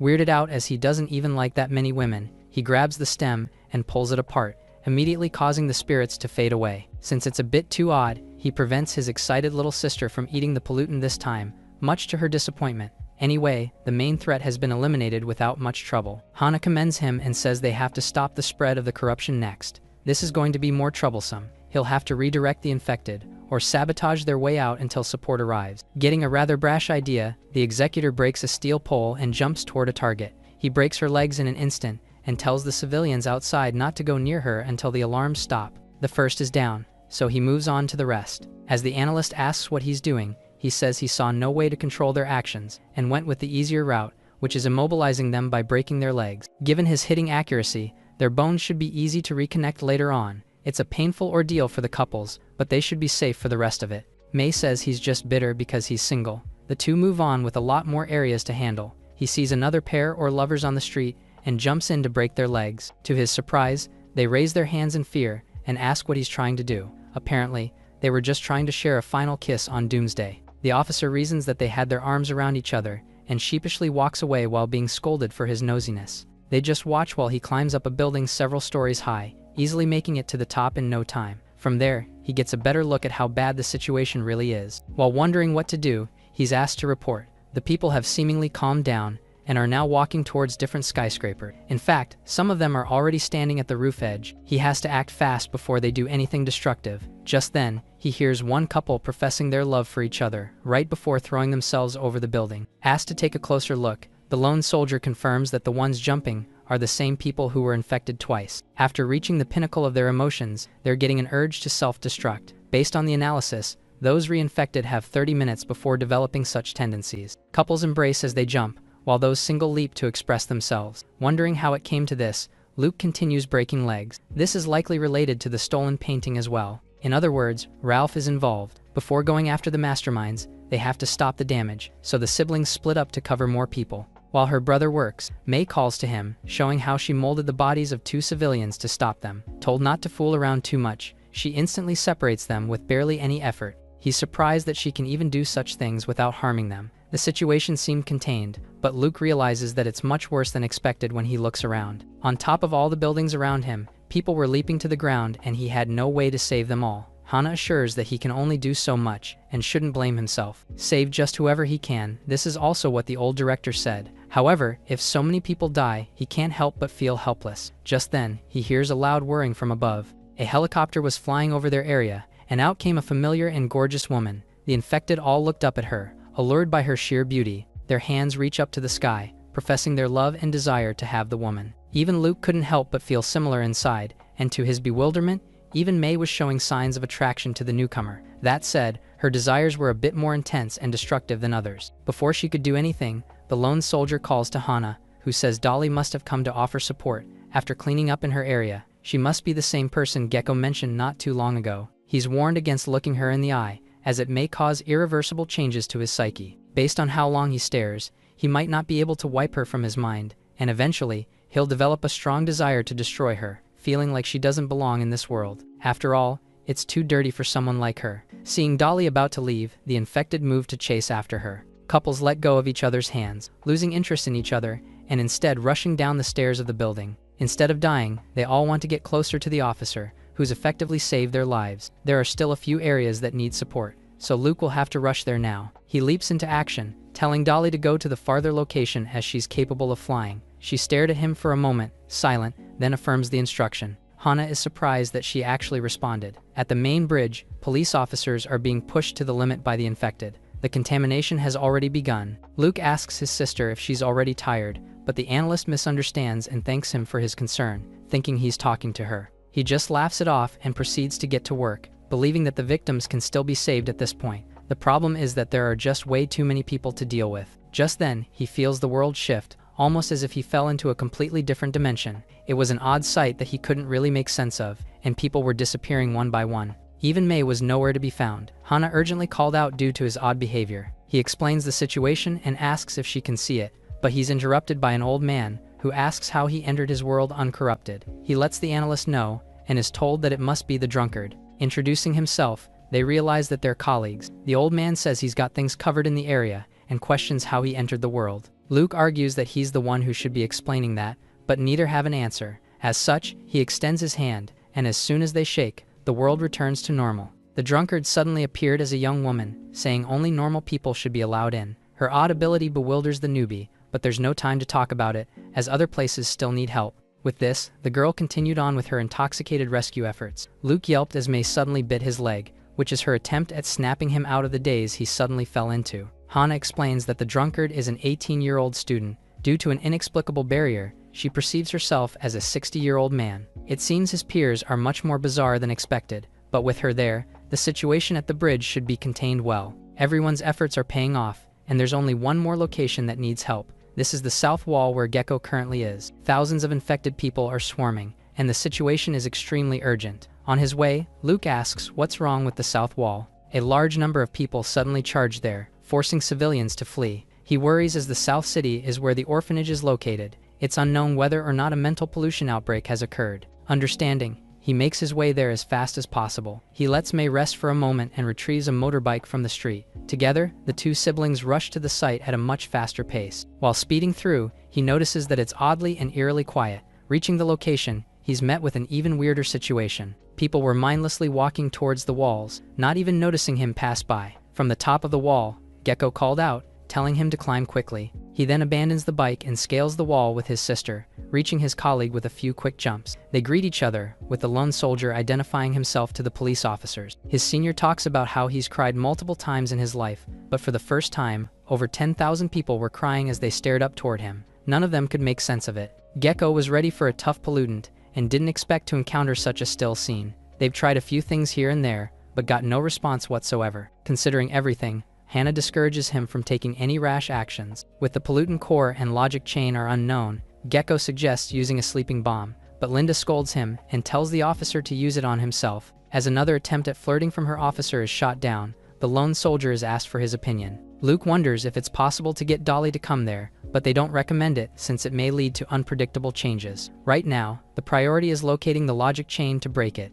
Since they can't keep watching, he decides to investigate personally. Gecko tries to dissuade him, saying there are way too many people at the bottom, but it isn't a problem if he's getting paid for the job anyway. The young man rappels down while looking at his senior, and brightly says that he'll be promoted before him. However, even May chimes in, warning that he's being an idiot again. Met with nothing but a chuckle, the sister hops on his back, telling him to buy her toys after today. The people don't look at him when he reaches the bottom. It's very quiet, and the only movement is from their chests as they breathe. He comes close to an infected and waves his hand in front of her eyes. Just then, she slowly turned to face him, with her tears still flowing endlessly. The test subject is a woman, and she's responding to Luke's movements. He moves on and tries to trip her this time. With a light kick, she falls to the ground as expected, causing the other people around them to all look at him. Gecko questions if he's just trying to see what it takes for them to pounce at him, so Linda scolds him and suggests that he go down instead. They're only looking, but doing something extreme might not be a great idea. Taking a different approach, Luke tries blending in to understand their experience. Hana argues that it might not work, since it might only affect normal people. Oddly enough, the lone soldier has always viewed himself as a very normal person, an idea his analyst can't easily agree with. The idea is to feel what's affecting them, to identify the logic chain and find the core. Gecko wonders if he's using a new type of training and investigation method, but aside from standard compensation briefings, he hasn't started on anything else. The mention of compensation makes the colleague think that it might just be enough for Luke. An hour passes, and he's nearly fallen asleep while standing there. Thinking it's impossible for someone as normal as him to be unaffected, he asks May to distance herself, since her presence might be keeping him safe. Told not to stray too far, she asks for a big and living toy next time. Her brother seriously considers it, only if she takes good care of him. With this, the little one jumps off to a safe, but considerable distance. The young man tries to focus again and feels a tear drop. He was finally blending in as planned. Just then, the sound of a crying child reached his ears. His mind recalls a memory of doctors standing over him. Next, he was all alone, crying in the rain. These scenes endlessly alternated along with the sound of the weeping child. Soon enough,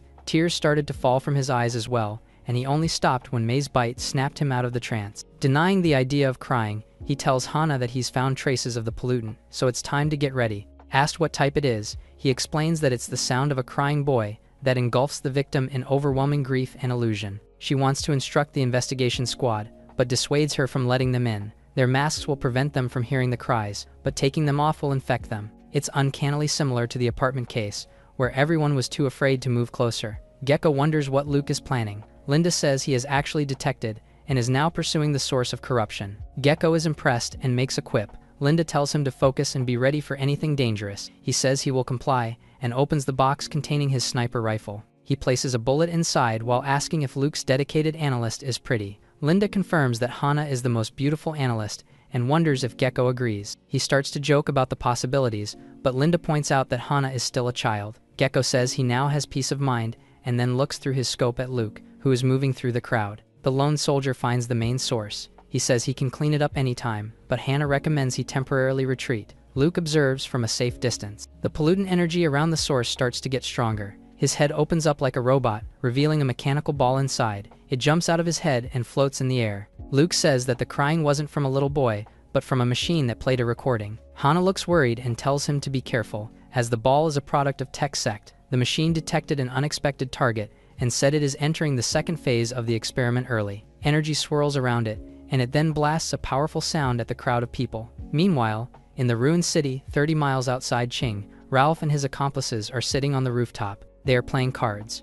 Ralph puts down a pair of twos. A man with a big head puts down a joker bomb. Ralph looks a bit annoyed. The boy then puts down more cards and declares he now only has one left. Before he can put it down, though, the masked man places a bomb card on the table, ruining his plans. The big-headed man asks for another game. Ralph gets up and says there is no need, as based on this, they can be sure that there is no problem with their logic chain. The masked man finds this method of testing quite amusing. Ralph checks a tablet and then says that it seems like it has already started. He can see the blue energy in the distance. The masked man figures that it was activated earlier because it was discovered by an ability user. Ralph isn't concerned, as the number of people gathered will already be sufficient for the experiment. They all smile as everything is going according to plan. Big Head says the request for the painting is complete, and the new tech will be enough to cover their escape. Most importantly, once this is over, 2 of their 3 missions will be completed. He turns to his companion and says the only regret is the laboratory was destroyed by carelessness. The masked man replies that it is not his fault,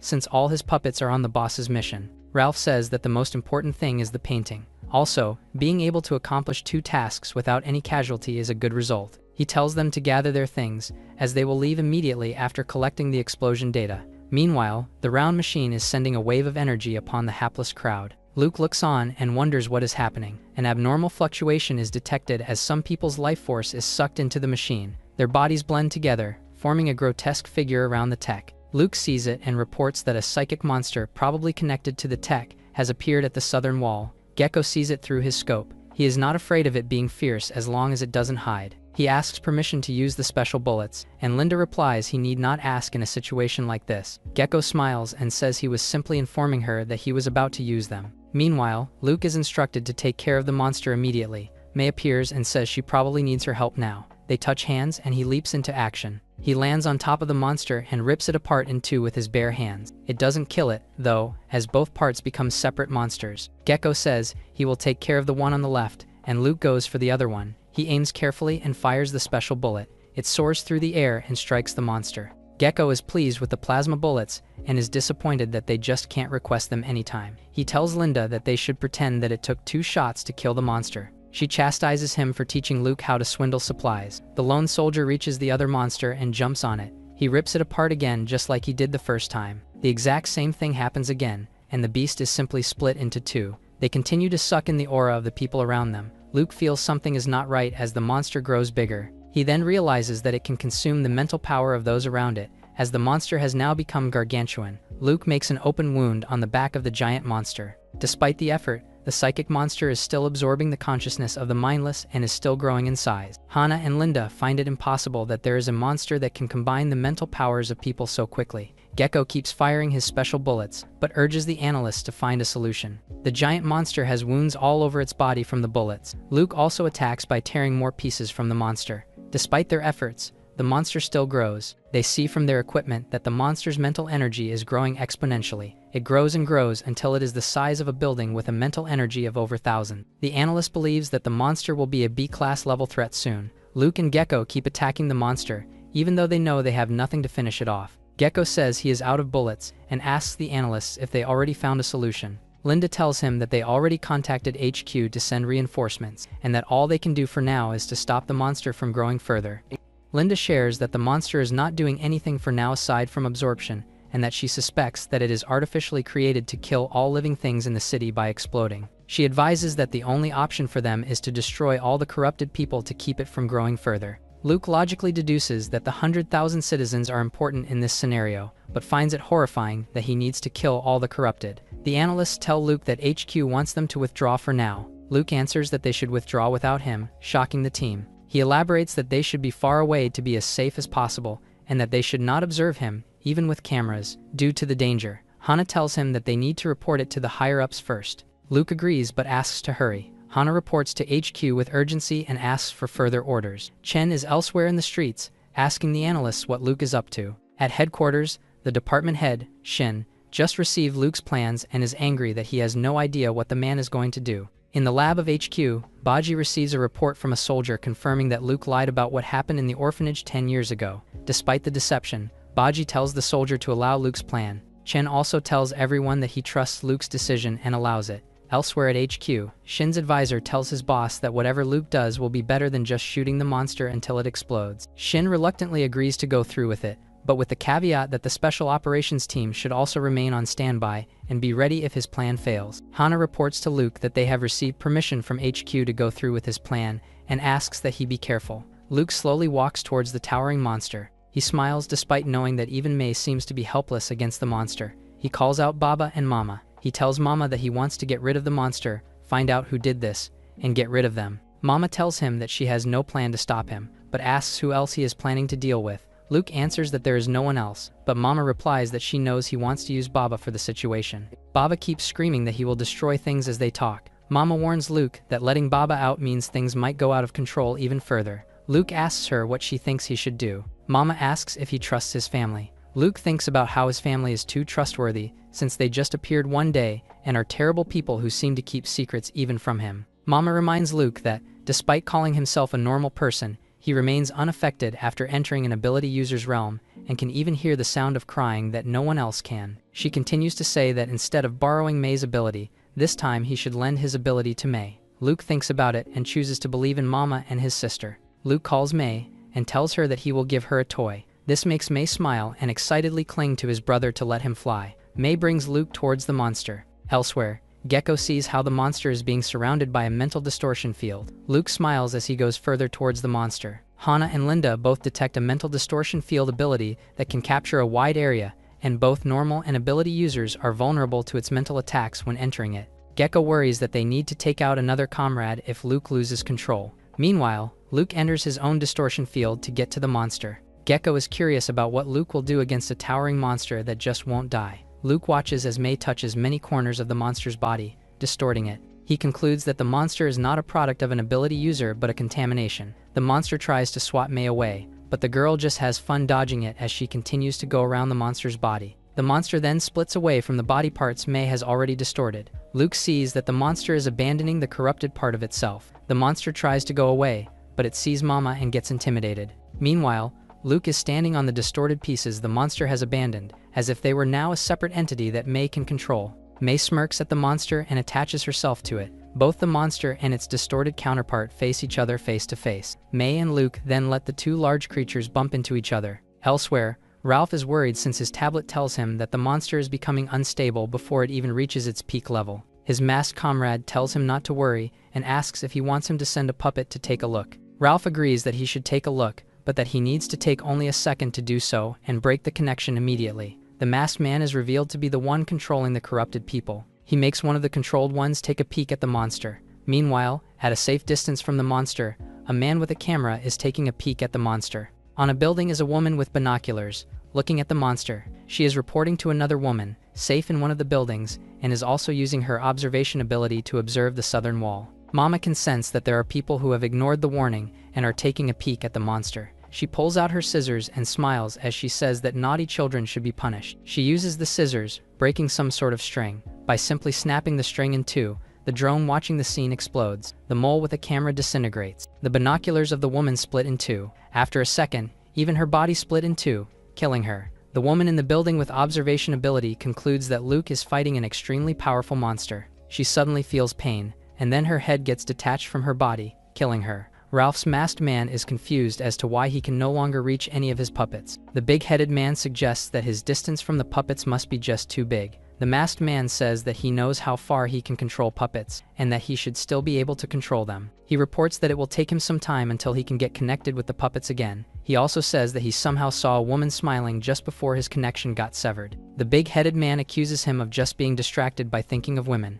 Ralph does not want to take any chances and orders the two to prepare to leave immediately. Despite his men's protests that they won't get paid, Ralph insists that their mission to attain data from the mental corruption Bob has failed. Ralph reminds them that they have been able to survive for so long because of his instincts. Meanwhile, the distorted monster is slowly eating the original monster. Screams and agony from the original monster's face are visible as he is continuously being eaten. The monster glows, making Luke fear that it is about to explode. May tells him that it will be okay. She then separates from her brother and goes in front of the dueling monsters. She distorts her body to give herself multiple arms. She then uses her stretchy arms to bind the psychic monster. Despite the monster glowing more violently, May tells her brother that she is hugging the creature. Luke is disgusted to see his sister looking so deformed. Meanwhile, Ralph and his lieutenants are going down the building they were in by using ropes. The calm Ralph suddenly gets shocked as he senses the presence of Mama and finds it familiar. Gecko measures that the mental power level is rapidly dropping to the point that the mental corruption is almost gone. The analysts tell him that he can now enter the city, so Gecko says he will.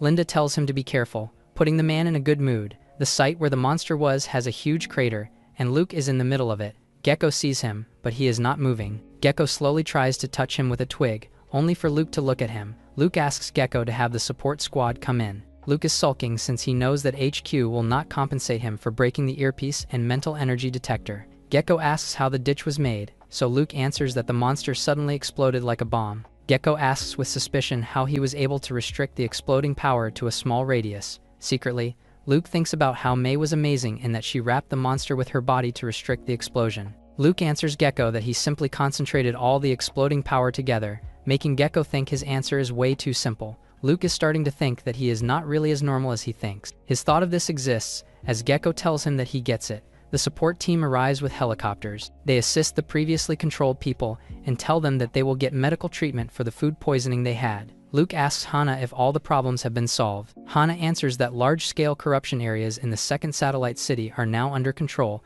and that the cleanup will be easy. Luke wonders if they should really consider the mission a success when so many people died. Hana also reports to him that the situation is most likely connected to the mercenary squad and that they have likely succeeded in their goal. Luke is angered that so many people have to die for their goal and asks how HQ will deal with them. Hana tells him not to worry since she will report all updates to him the moment she gets them. They both agree that someone must be held responsible for the people who died from the chaos. Luke declares that he will do everything he can to capture those responsible. Mama likes his resolve, but reminds him that he needs to come back home quickly, since Baba is extremely angry right now. Hana thanks Luke for protecting everyone. Kuke tells her that he could not have done it without her, making the woman blush. Gecko sees them talking so intimately, making him ask Luke if they always talk like this. Gecko smiles as he tells Luke that he sees nothing wrong with it. It makes Gecko excited as he imagines he and Linda also talking intimately. He puts his arm on Luke's shoulder and says he has a secret to tell him. Later, Gecko and Luke are in a car while it moves. Gecko shares his opinion with Luke that Hana is one of the most beautiful among the analysts. Luke asks him how he found out about this.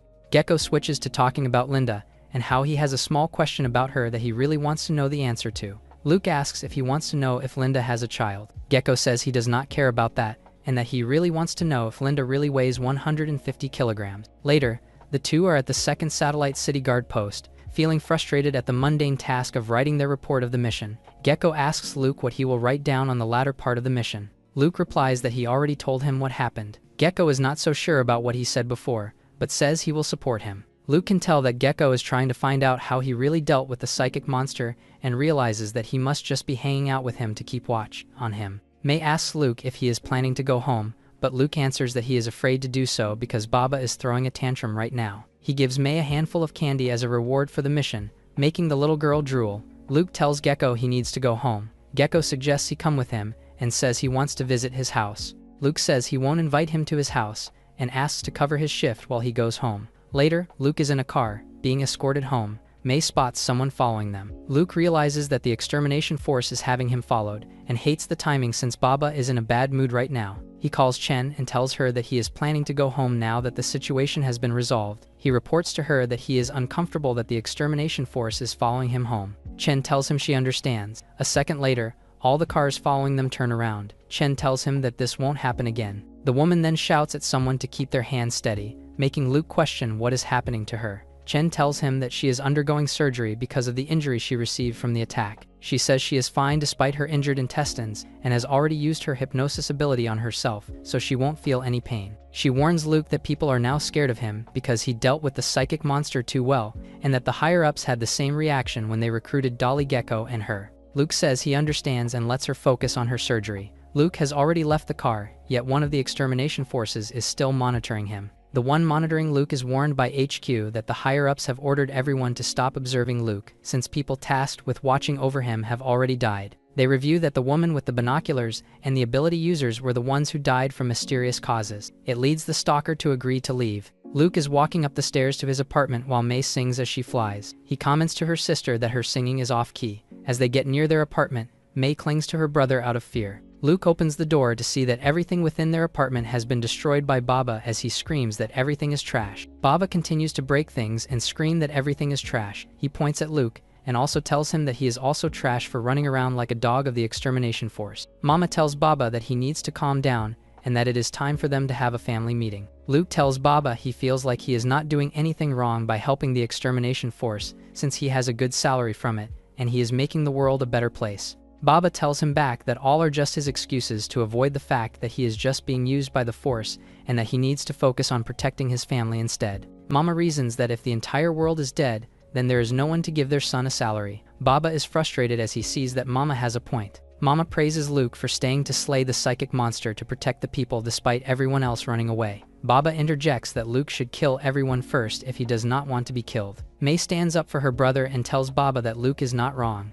This angers Baba, who calls May a brat. Luke tells Baba to stop scaring his little sister. Mama pats May on the head and assures her she thinks the same. Mama refocuses on the men who stole the painting and wonders what their real goal was. She smiles at the thought of going to the outer cities to find out more about the group. Luke sees that everyone has good points. Baba is shocked to see that Luke is agreeing with him. Luke assures them that he came back home for them and to confirm if they support him. They all smile as a family at the thought of looking for the villain group. Meanwhile, Chen has met up with Baji. Chen tells the scientist that there is reason to suspect that the ability users from outside the city may have been after the painting for a long time now. Biha reports to her about his deduction that Ralph is a powerful ability user and has great knowledge of how the satellite city works. Chen worries that they might be tech sect. Baji believes the enemy is not tech sect, since the group would rather plant multiple bombs than just one. He is relieved that no one was affected by the explosion. Chen worries about how Shen has taken action to monitor Luke, and also wants to discuss the mercenary group that entered the city last time. Baji concludes that both the psyche-altered human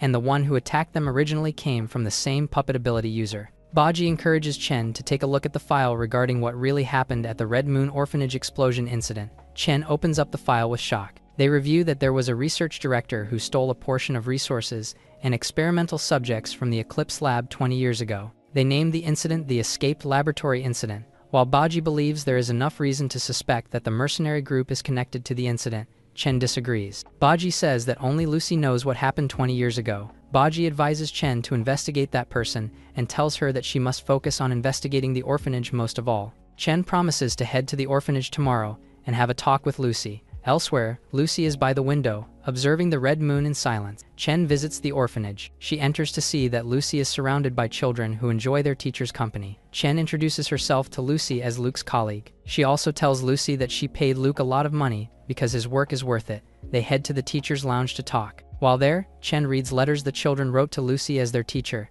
and enjoys seeing their ambitious dreams. Lucy tells Chen that she and Lucca grew up in the orphanage together and that he frequently came back to the orphanage and saved it from its financial situation. Chen clarifies that she wants to know more about Luke during his time in the orphanage. Lucy worries Chen is trying to investigate the man. Chen asks her what she and Luke were doing during the big explosion. Lucy suddenly pulls out a gun and points it at her own head as she tells Chen that Luke is a good man who deserves a peaceful life. Chen assures her that she also cherishes Luke's life and will protect it. She says that her purpose for coming was to see if she could trust Luke even more, and now, through Lucy's protectiveness of him, she can. As Chen leaves the room, she promises not to let Luke know that Lucy is hiding a gun. Meanwhile, Luke is in the streets, observing the news, telling the public that the psychic monster incident is only a food poisoning situation. He finds it funny how the extermination force managed to hide the truth from the public. Hana tells Luke that HQ has already put a bounty on Ralph and informed everyone of the man's ability. Luke asks how much the bounty is, and Hana answers that it is over 3 million. Hana goes on about how much Luke will receive for his job of resolving the last mission.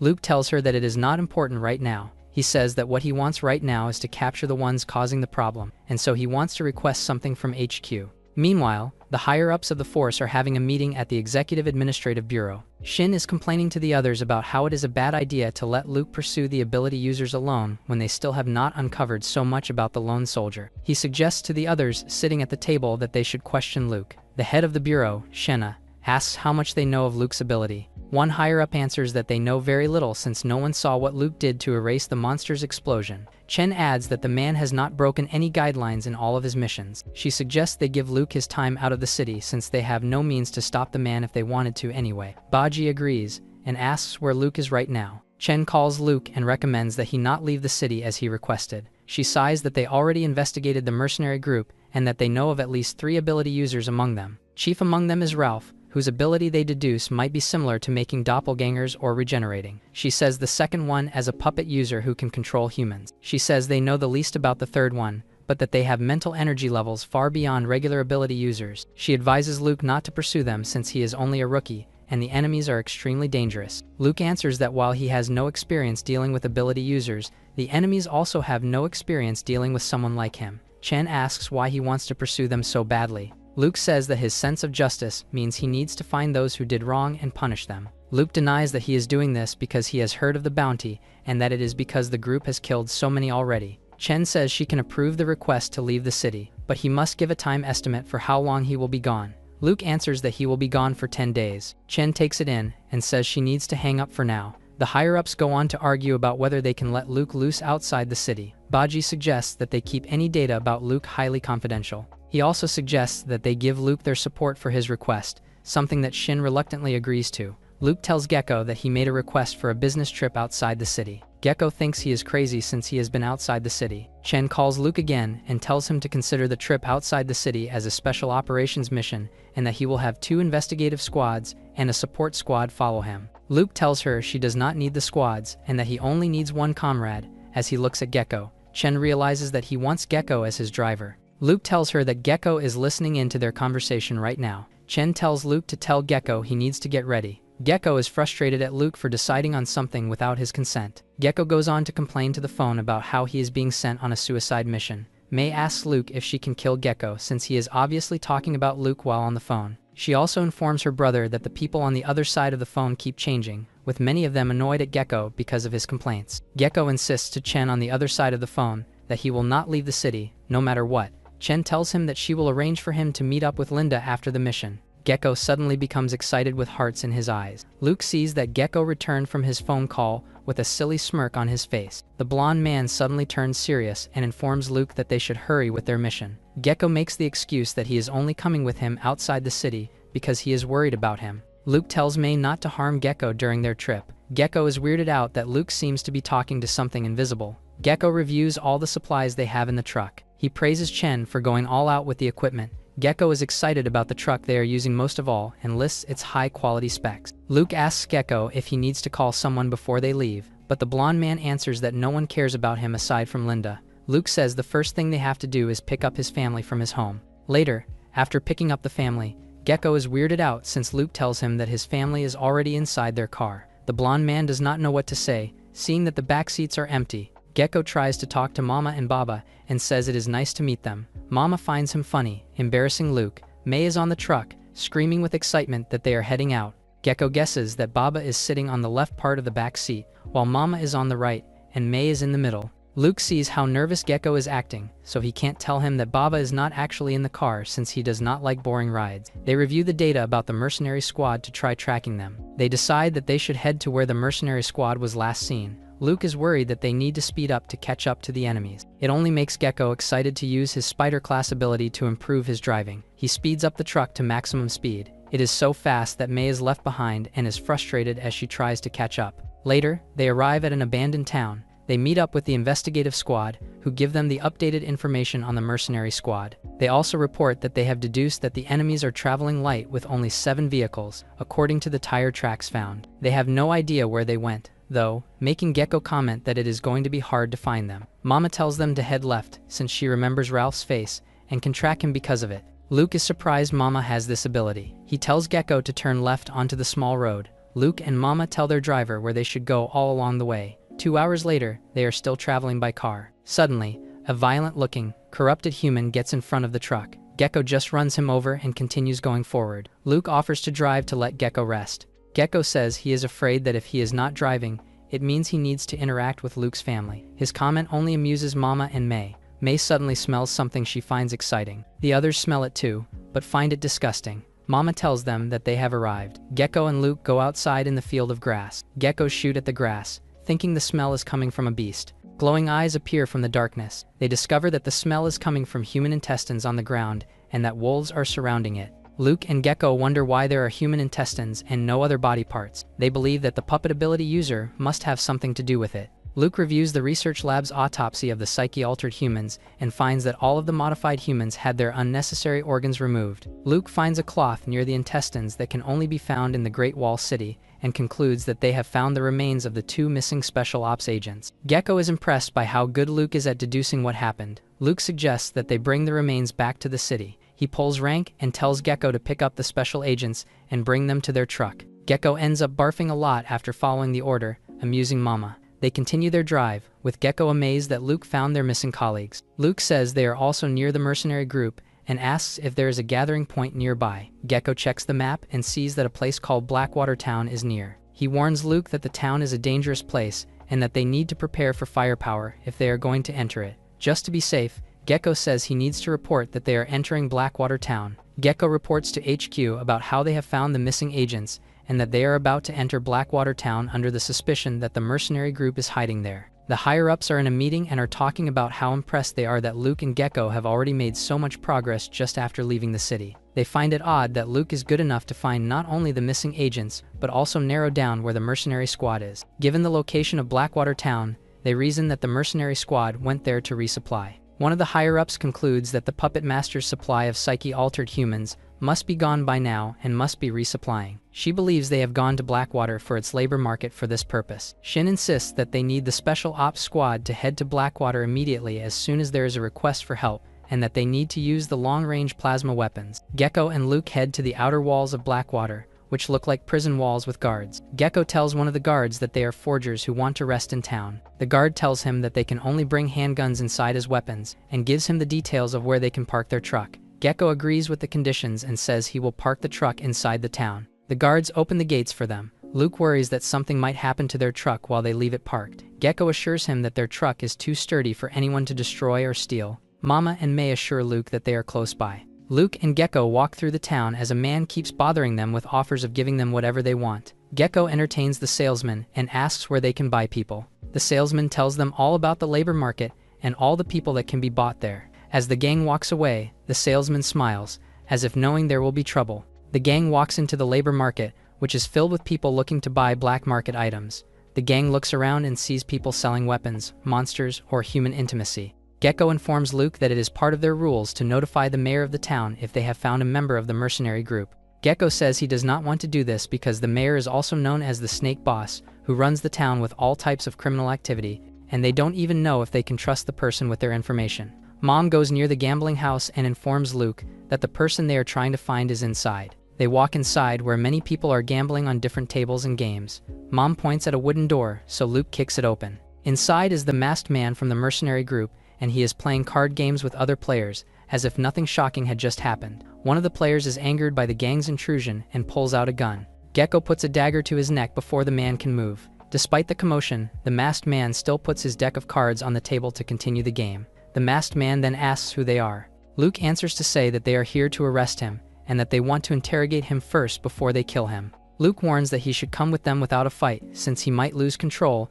and kill him if there were a fight. The masked man smiles as he is intrigued by Luke.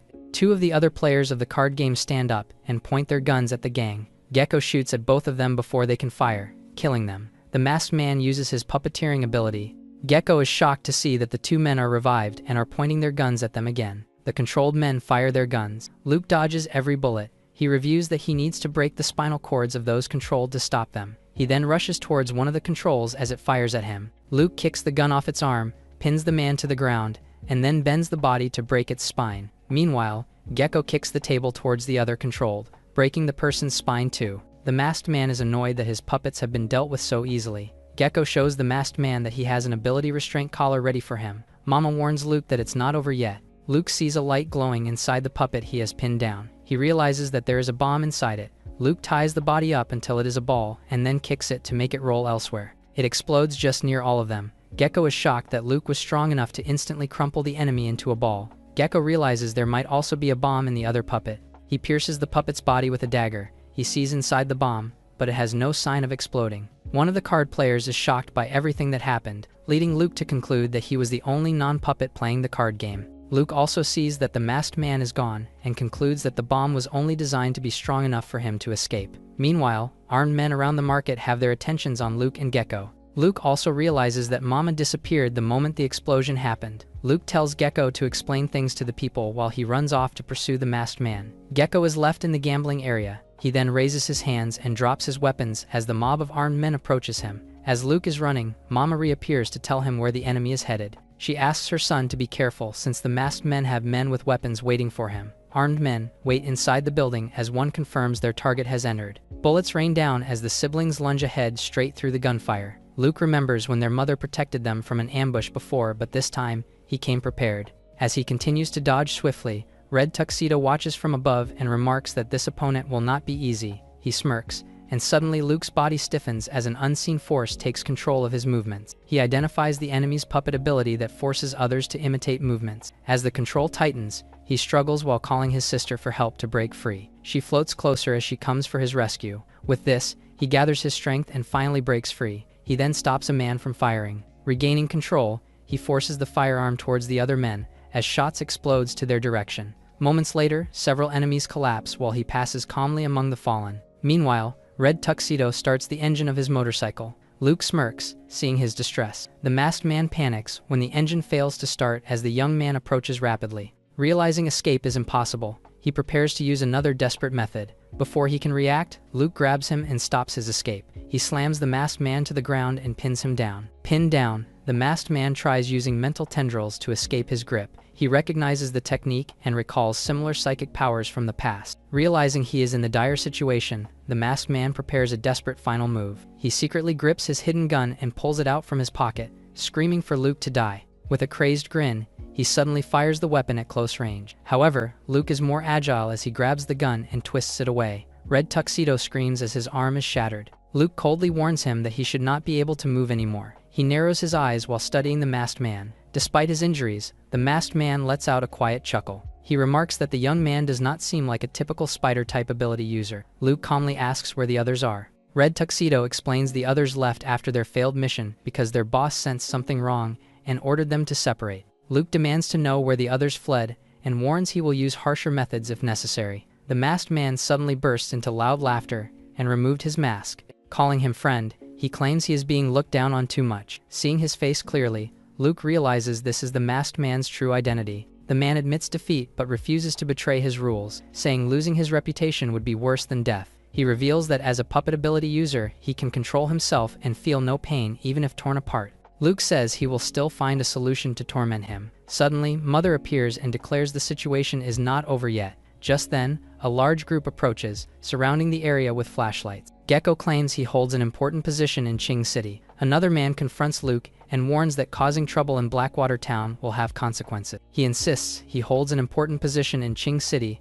and explains they only came to capture the wanted man who fired first. The man coldly replies that he already knows they came from Qing City and finds it insulting that he didn't let him know his moves. He declares Blackwater Town has its own rules and warns he decides whether outsiders cause trouble. Mother chuckles while the armed men keep their guns raised. Luke remarks that he is not normal. Smiling calmly, he explains they captured the troublemaker already and questions why they still want to interfere. Furious, the man curses him while the surrounding men keep their weapons ready. He suggests he may have accepted something from the fugitive, like a rose, and started to favoring him. He realizes the fugitive used the same rose method that once spread across Qing City. Red Tuxedo watches quietly and realizes this must be the Luke's final move. Some men call him crazy and suggest killing him quickly to end the trouble. Angered by the insult, the man threatens to kill him while Gecko stops him from cursing. He laughs and says he will stop pretending. Suddenly, he erupts with power, startling the armed men around him. He grabs a weapon tightly as the confrontation escalates. He tells the man to let go peacefully, whether he is controlled or truly protecting the fugitive.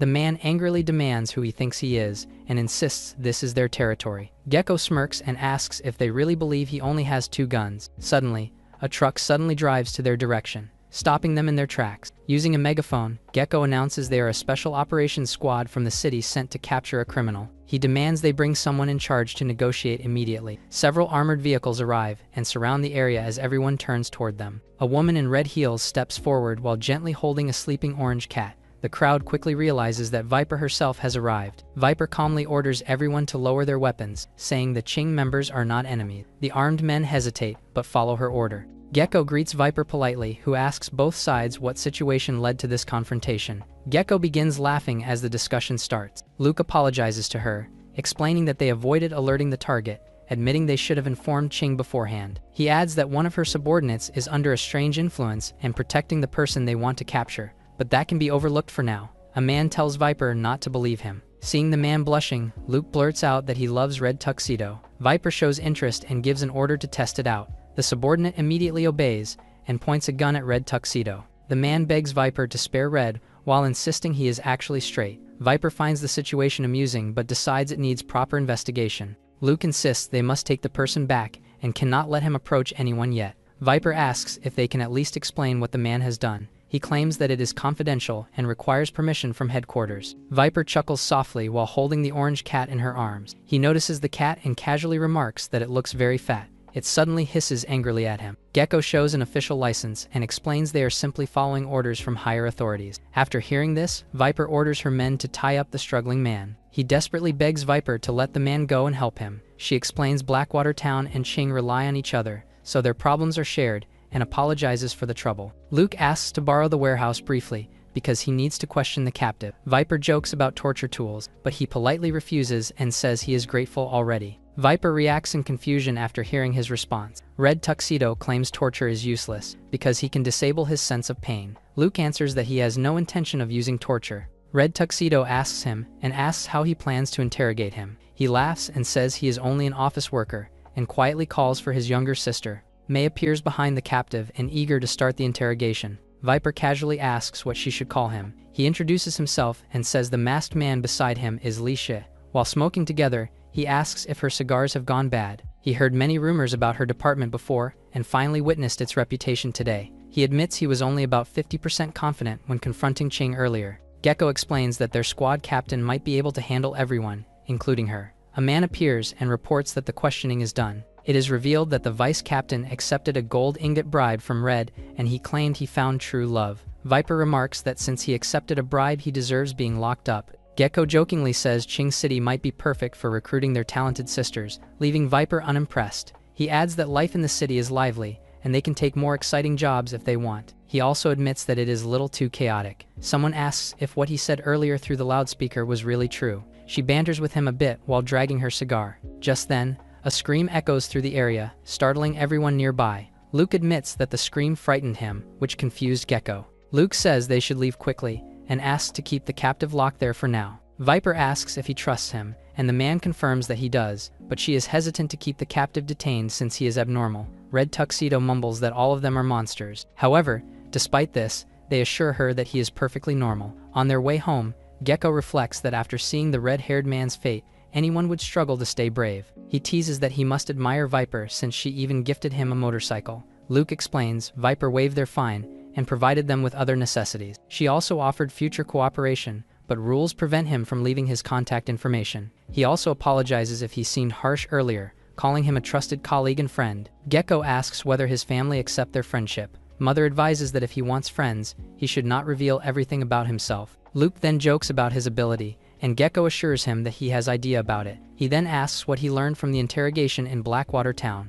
He explains the puppet user is Chong, 34, unmarried, with 3 women but no children. 3 years ago, Ralph recruited him, and he now works under the man's mercenary squad. Their group handles assassinations, protection, and retrieval jobs, and recently came to Qing City to retrieve a painting. Their squad has 3 ability users and 4 experienced mercenaries, including Big Head Ghost who caused the Rose incident. He clarifies Ralph did not revive but simply survived until using all his abilities before defeating him. Luke then reveals he successfully discovered Ralph's current location. Luke reveals that Ralph hides whenever his boss encounters danger, and hides in a place called Happy Village. Shocked, the car suddenly accelerates. Gecko asks if that is really the place, feeling incredulous. Luke notices the many skull marks and asks what they mean. Gecko points out it is too dangerous. Happy Village is the most forbidden region, and anyone who go there will immediately go crazy. Mother claims that it must be a great place for vacation, to which May agrees. Luke insists that they still go and capture Ralph, even if the place is forbidden.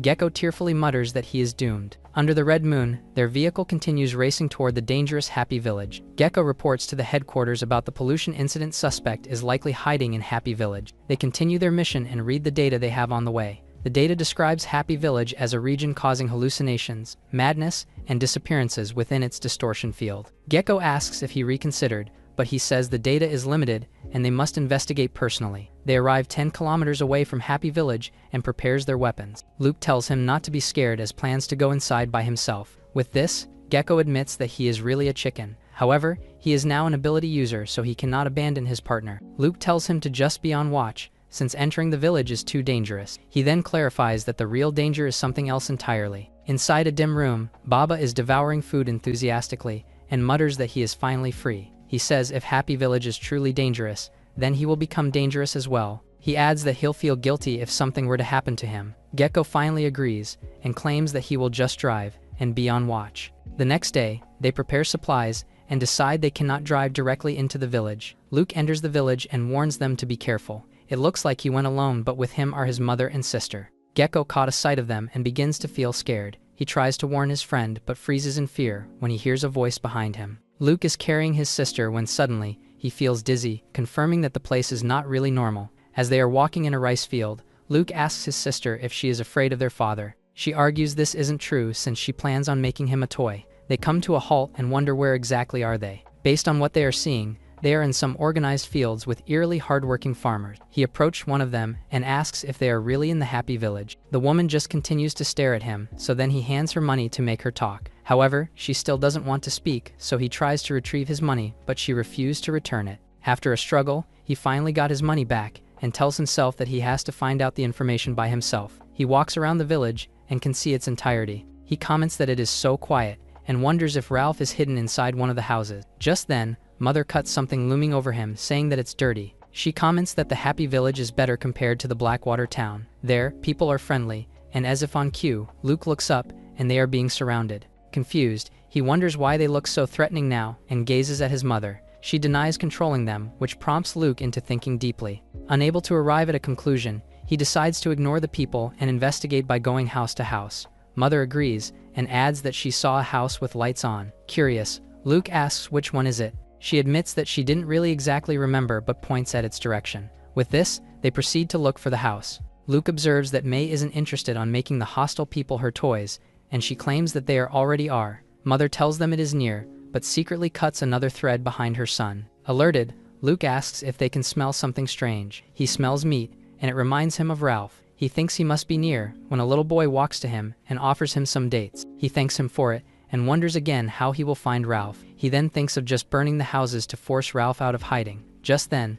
the man he is searching for voluntarily shows up before him. Ralph deduces that he has finally found Chong and asks what Luke did to his partner. He answers that he didn't have to do anything and was just sure that he's going to find Ralph. The man laughs, thinking that he discovered the value of the painting. However, he laughs uncontrollably when he found out that the young man is there to make him pay for his sins. He claims that Luke can't do something to him because they are the gods of the Red Moon. Luke instead calls the man lunatic, but his mother warns him to be careful. Just then, several men raise their firearms against him and shoot at him. He borrowed his sister's power and dodges the bullets, telling himself that he can't retreat now. Mama helps him and put up a barrier to protect him from the barrage of bullets. With this, he can focus fully on Ralph and lunges forward the man who is now aiming him with his own weapon. Ralph is taken aback by his speed and wasn't able to block when he digs his hand into his heart. He plucks out the man's heart, but Ralph just smiles and commands his people to stop shooting. He realized he accidentally ripped the man and tried to bring it back. While Luke is in deep thought what would happen next,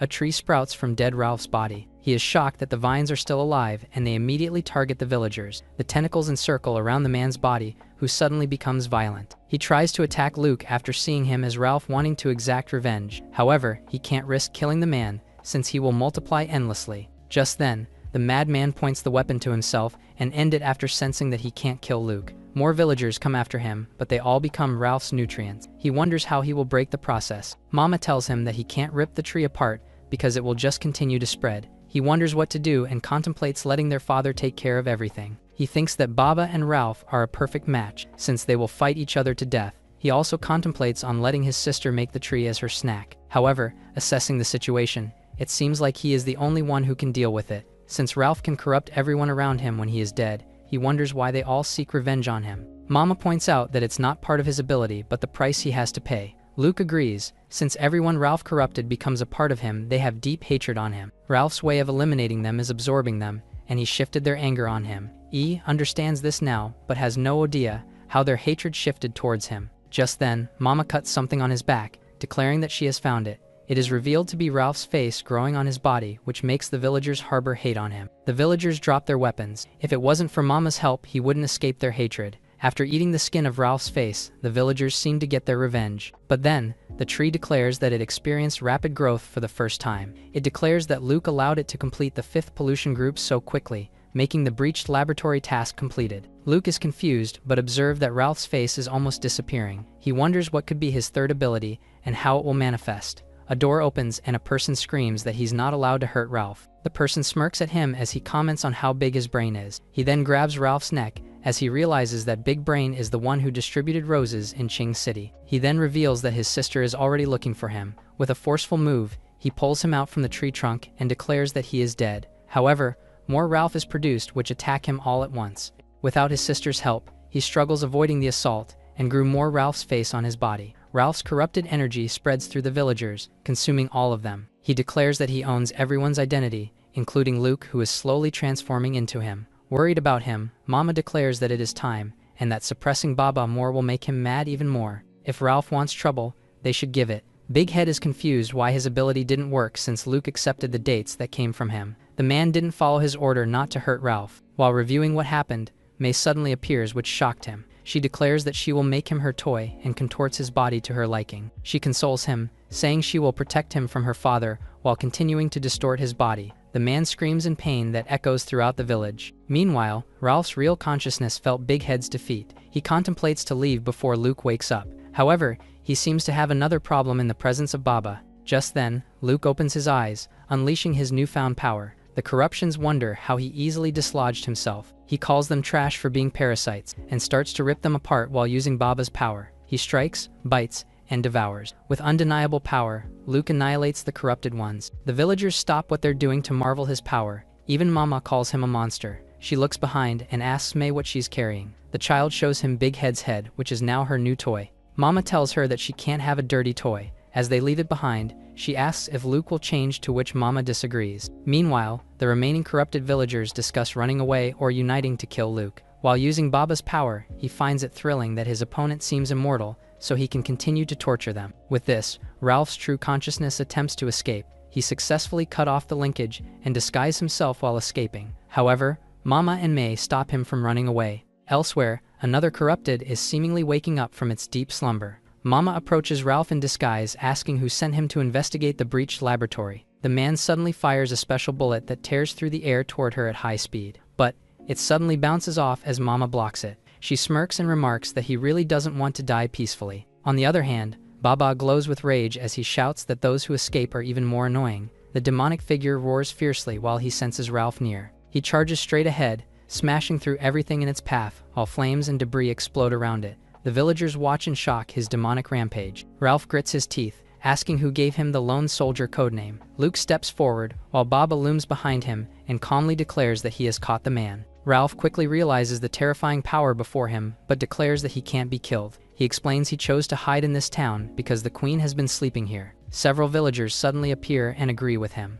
The scene shifts to a distant hill beneath the crimson moon as Ralph declares that they have woken the queen up. Corpses of soldiers are strewn across the ground as he claims his current body is also one of the queen's followers. He wants to escape by borrowing the queen's power, but quietly wonders if it will be possible now. Luke roars in fury as the monster behind him releases a thunderous roar. Ralph stares in disbelief that he is actually challenging the queen. More villagers rush forward, rallying behind their queen who has risen. This is the real danger of the happy town. A queen has been born in the town, and they have reached the point of no return. A dark eye opens slowly as the queen focuses her attention on the intruder, establishing her power. May seems thrilled, while Luke stands firmly beside Mama and May, determined to protect his family. Ralph cannot believe the situation, realizing the monster has reached the second phase and can challenge the queen. The terrifying creature stands before them as tension rises, making everyone wonder if a battle is about to begin. Luke admits the monster before him is the strongest opponent he has faced so far. Even feeling the urge to escape, he clenches his fist and decides to stand with his family. Mama watches silently, a faint smile forming on her lips. He greets the queen, praising her beautiful town. She tells her not to be nervous as they only came to help her son finish some work. She apologizes for entering their place and compliments its beautiful flowers. Luke is surprised that his mother can talk with the queen, who seems grateful to her. Mama suggests planting blue irises among the pink flowers so the field will look less dull. The queen agrees but struggles finding seeds. Luke calls his mom while she replies that she already knows. Mama tells her that separating farmland and flower fields to create beautiful patterns should be exciting. Ralph stares in disbelief, shocked that Mama is communicating with the queen normally. Armed personnel rush through the area while investigators begin examining what happened in the village. Mama apologizes for damaging their things, but says it would be better if they repaired it themselves. Before leaving, she says that if they meet again in the future, she will play with her again. She then departs with her children, who all turn and laugh at the man. Luke says he has something he wants to ask him, but Baba disagrees, intending to kill the man instead. However, Baba reached out to finish the guy.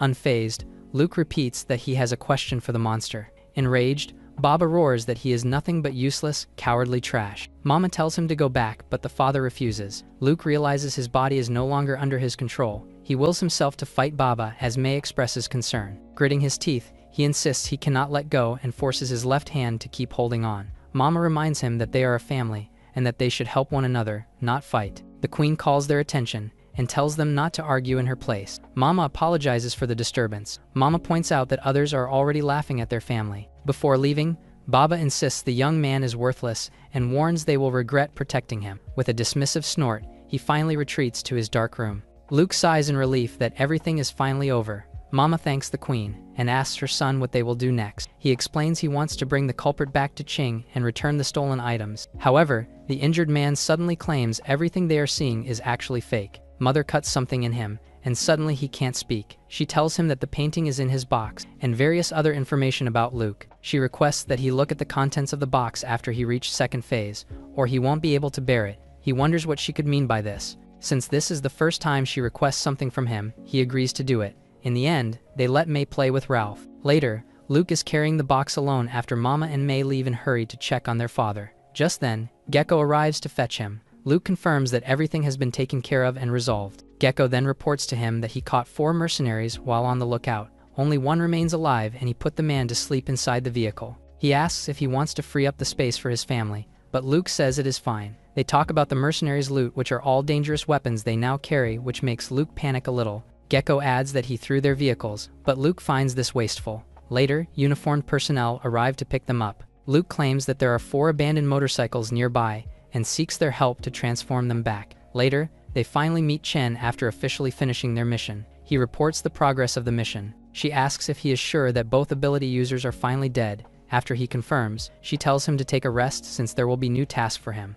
Gecko enters the scene with the unconscious mercenary and reminds her the matter about Linda. She tells him to wait for 2 days and she'll notify her. Meanwhile, Linda sneezed in her room. She dismissed the 2 boys, telling them that they have 3 days off. In a room with the other leaders, Chen presents the suitcase. She already examined the box and informs them that it contains the painting, information about the mine corruption, and about the breached laboratory. Aside from these, it can also contain information about Luke. They then command to finally open the box. Gecko asks if he is really not going to unwind, warning he might lose control after their stressful journey. He imagines them inside the lively club having the time of their lives. However, Luke refuses and tells him to go enjoy himself alone. As he walks home alone, he reflects on the battles he had. He decides to have dinner with his family first, expecting chaos at home. Hana communicates with him, happy that he is already back. She congratulates him for completing the mission exceptionally well and organizing the task report and payment. He asks her to list the remuneration one by one because he enjoys hearing it.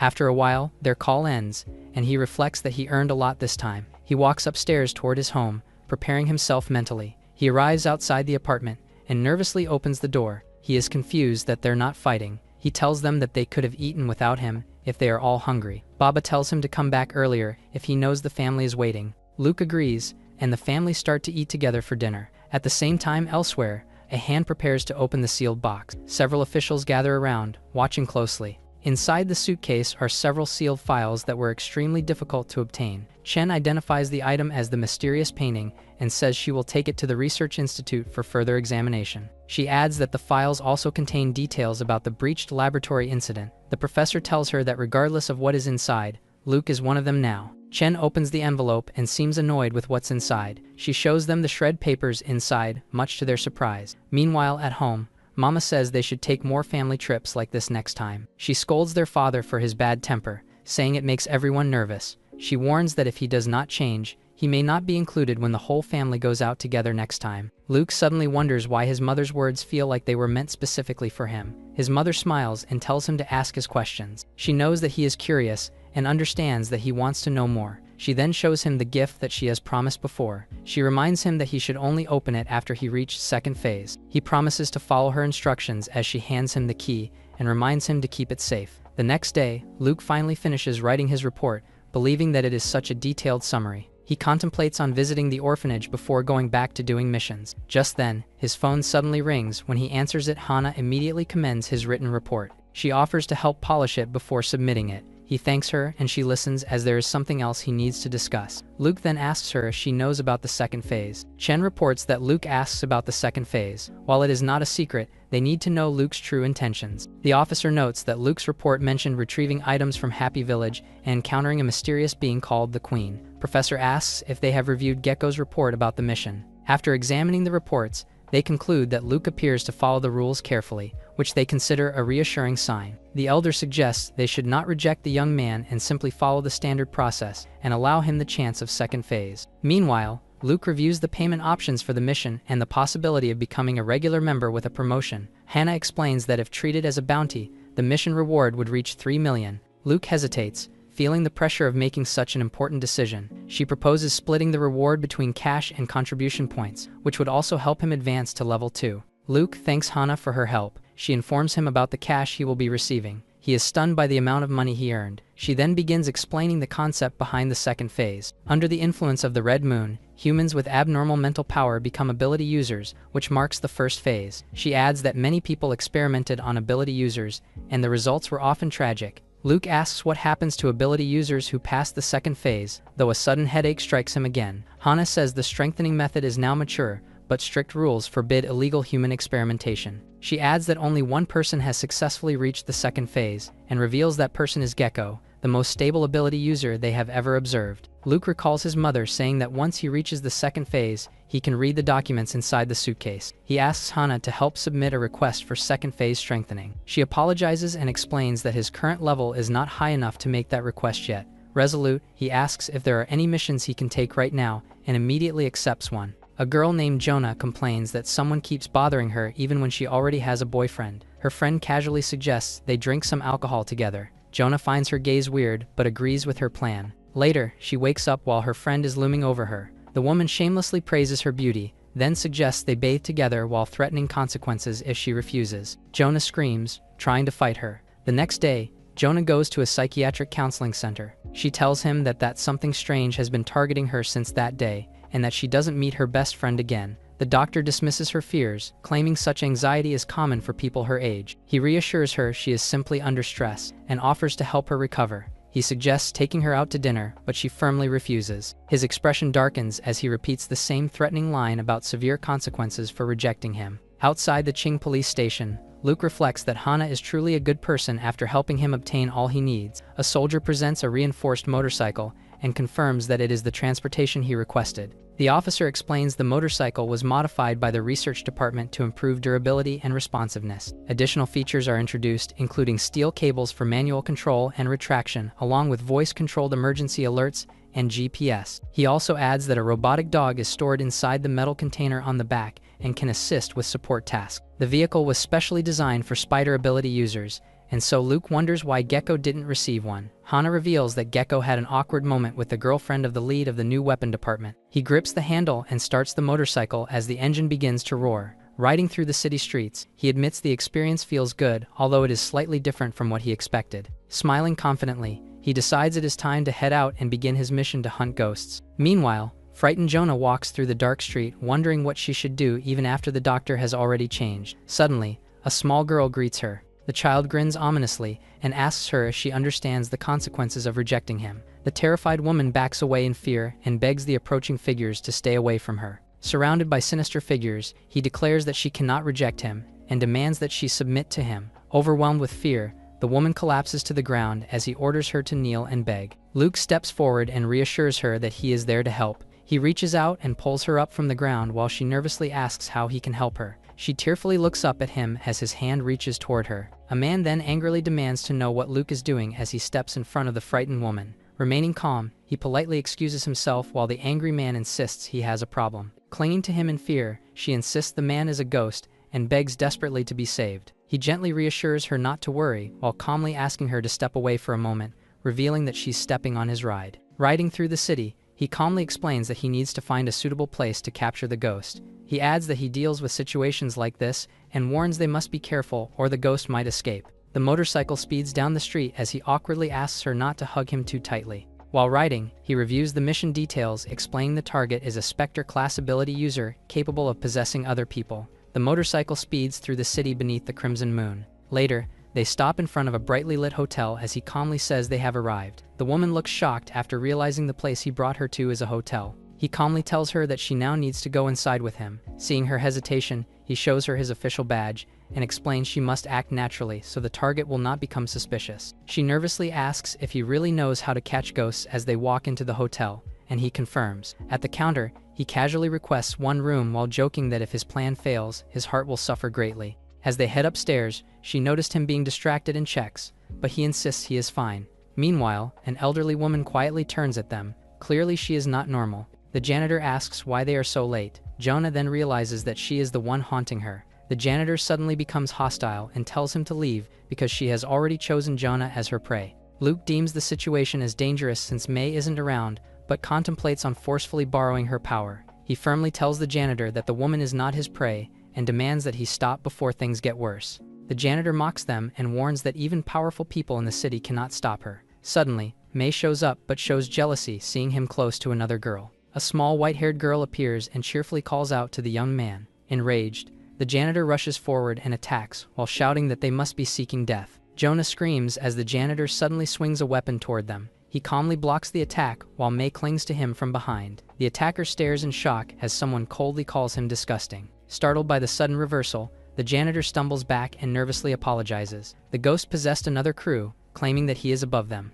Luke recalls hearing someone say something similar before. The ghost switches body again and possesses the guard. He charges forward while raising his weapon to attack. Luke reacts instantly and grabs the incoming strike before it can land. He firmly holds him back as the lights flicker above, Nearby guests look around, finding it scary. They then all smirk, their eyes glowing red as if being possessed. Gathering her courage, the woman angrily shouts at the ghost and tells him to leave. He quickly pulls her close and tells her to hold tightly as he prepares to face the approaching threat. The sinister men demand he hand the woman over because they control everything in the city. Seeing her terrified, he calmly reassures her that although lunatics exist in this world, there are also people who can protect her. The possessed man sneers in the darkness and declares that the hero is clearly seeking death. One of the men pulls out a gun and coldly declares he will grant the hero's wish for death. Kneeling beside the frightened woman, he asks May to watch over her while he deals with the enemies. He launches forward and strikes the attacker before the man can react. A terrified child cries out, and he comes to her rescue. He then addresses the injured man on the floor, asking him to stop since the patrol army has already surrounded the place. Surrounded by patrol soldiers, the ghost who now possessed a red-haired woman mocks him and asks if he really thinks he failed to notice the situation around him. He explains that it is not just this building but the entire surrounding area that has already been surrounded. Realizing that he has no escape, he leaves the body. He orders everyone to stay calm and move away from the woman so the patrol team outside does not open fire. A patrol officer approaches him and anxiously asks what exactly just happened moments ago. Recognizing him from earlier, the officer excitedly asks what he should do to help. Later, the officer orders everyone to spread out as Luke tells Jonah not to feel scared. With a confident smile, he reminds everyone that they are here to protect the people. The woman quietly blushes and admits to herself that he looks incredibly handsome. He then peers outside from the window and notes the situation below has finally stabilized. Through a loudspeaker, the soldiers announce that everyone is now under military control and instruct civilians to cooperate and stay calm. They begin distributing protective helmets and reassure the crowd that everything will soon be under control. A possessed man glares angrily as he realizes that Luke truly insists on opposing him. He states that he only doing his job and has no personal grudge against the man. Analyzing the ability, he deduces the specter can enter someone's body through contact within roughly 10 meters. The ghost snarls that he forced his hand and vows to kill everyone for standing against him. He hurts the man he possessed. He laughs maniacally through another possessed body while raising a sharp weapon toward the crowd. In a sudden, brutal move, the possessed man stabs himself as the body collapses to the ground. Another possessed crew asks if she should eliminate everyone involved. He coldly states the criminal has already broken the law and warns that more deaths will only worsen the consequences. He calls out to his sister and signals her to act immediately. She instantly understands and activates the special restraint device. In a flash, she darts across the room and locks the glowing collar around the possessed neck. Luke then orders everyone else in the room to leave immediately. He reports that the target has been captured and tells the support team they can move in. Since the suppression collars were placed on nearby people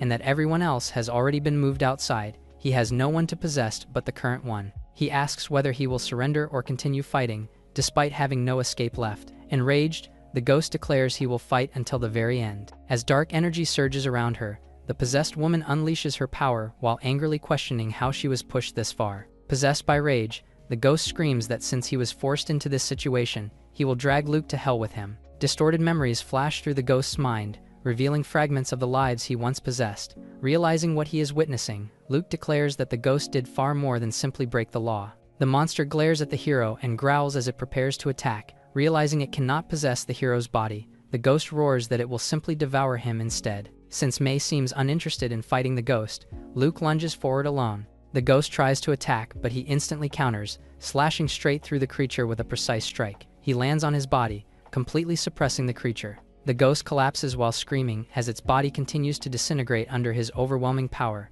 With no other choice, it possessed the woman again. Seeing her tremble, Luke admits he never wanted to fight, but the ghost was resisting. He then tells the woman to refund his money since he won't be staying at the hotel. Moments later, officers detain the woman as she protests, confused about why she is being arrested. Hannah explains the ghost is likely still hiding deep within the host's consciousness, but once its presence is confirmed, they can force it out. Luke asks what consequences the ghost will face afterward. Hannah replies that the ghost will most likely receive the death penalty. Officers restrain the possessed woman while assuring her she will be safe and compensated after the investigation. After the soldiers thank him, Jonah turns to him and asks for his name. May teases that she likes her brother, but she nervously denies this. Blushing, she asks for his number, wanting to contact him again in the future. He assures her that there will be no problems in the future, and their discussion was cut off by the officers. With the situation settled, Luke prepares to return to the post while the support team handles the compensation report. He speeds away on his motorcycle while May was behind him. Inside the control room, the officials review the incident and conclude that Luke resolved the case in under 2 hours, qualifying him for a B-level rating. They suggest lowering the risk assessment over time and granting him a higher-level mission in the future. Riding through the night, Luke receives a request suited for a Spider-class ability user. Hana explains the case involves an abnormal incident tied to an entrepreneur, and Gia had requested headquarters assistance after uncovering crucial clues. Reviewing the files, Luke sees several disturbing crimes and realizes the entire situation surrounding the case is extremely chaotic. The drunkard, Gia, possesses third-level special talent and is fully responsible for the investigation, so the analysis team has not received details yet. Gia requested help from Gecko, making Luke wonder why the request was redirected to him. Hana explains that Gecko dislikes Gia, and so she decides to give the case to Luke. With this, Luke asks if he can get contribution points, to which Hana agrees. The next day, he arrives at Satellite Town 4's express railway exit and meets with the drunkard investigator, Gia.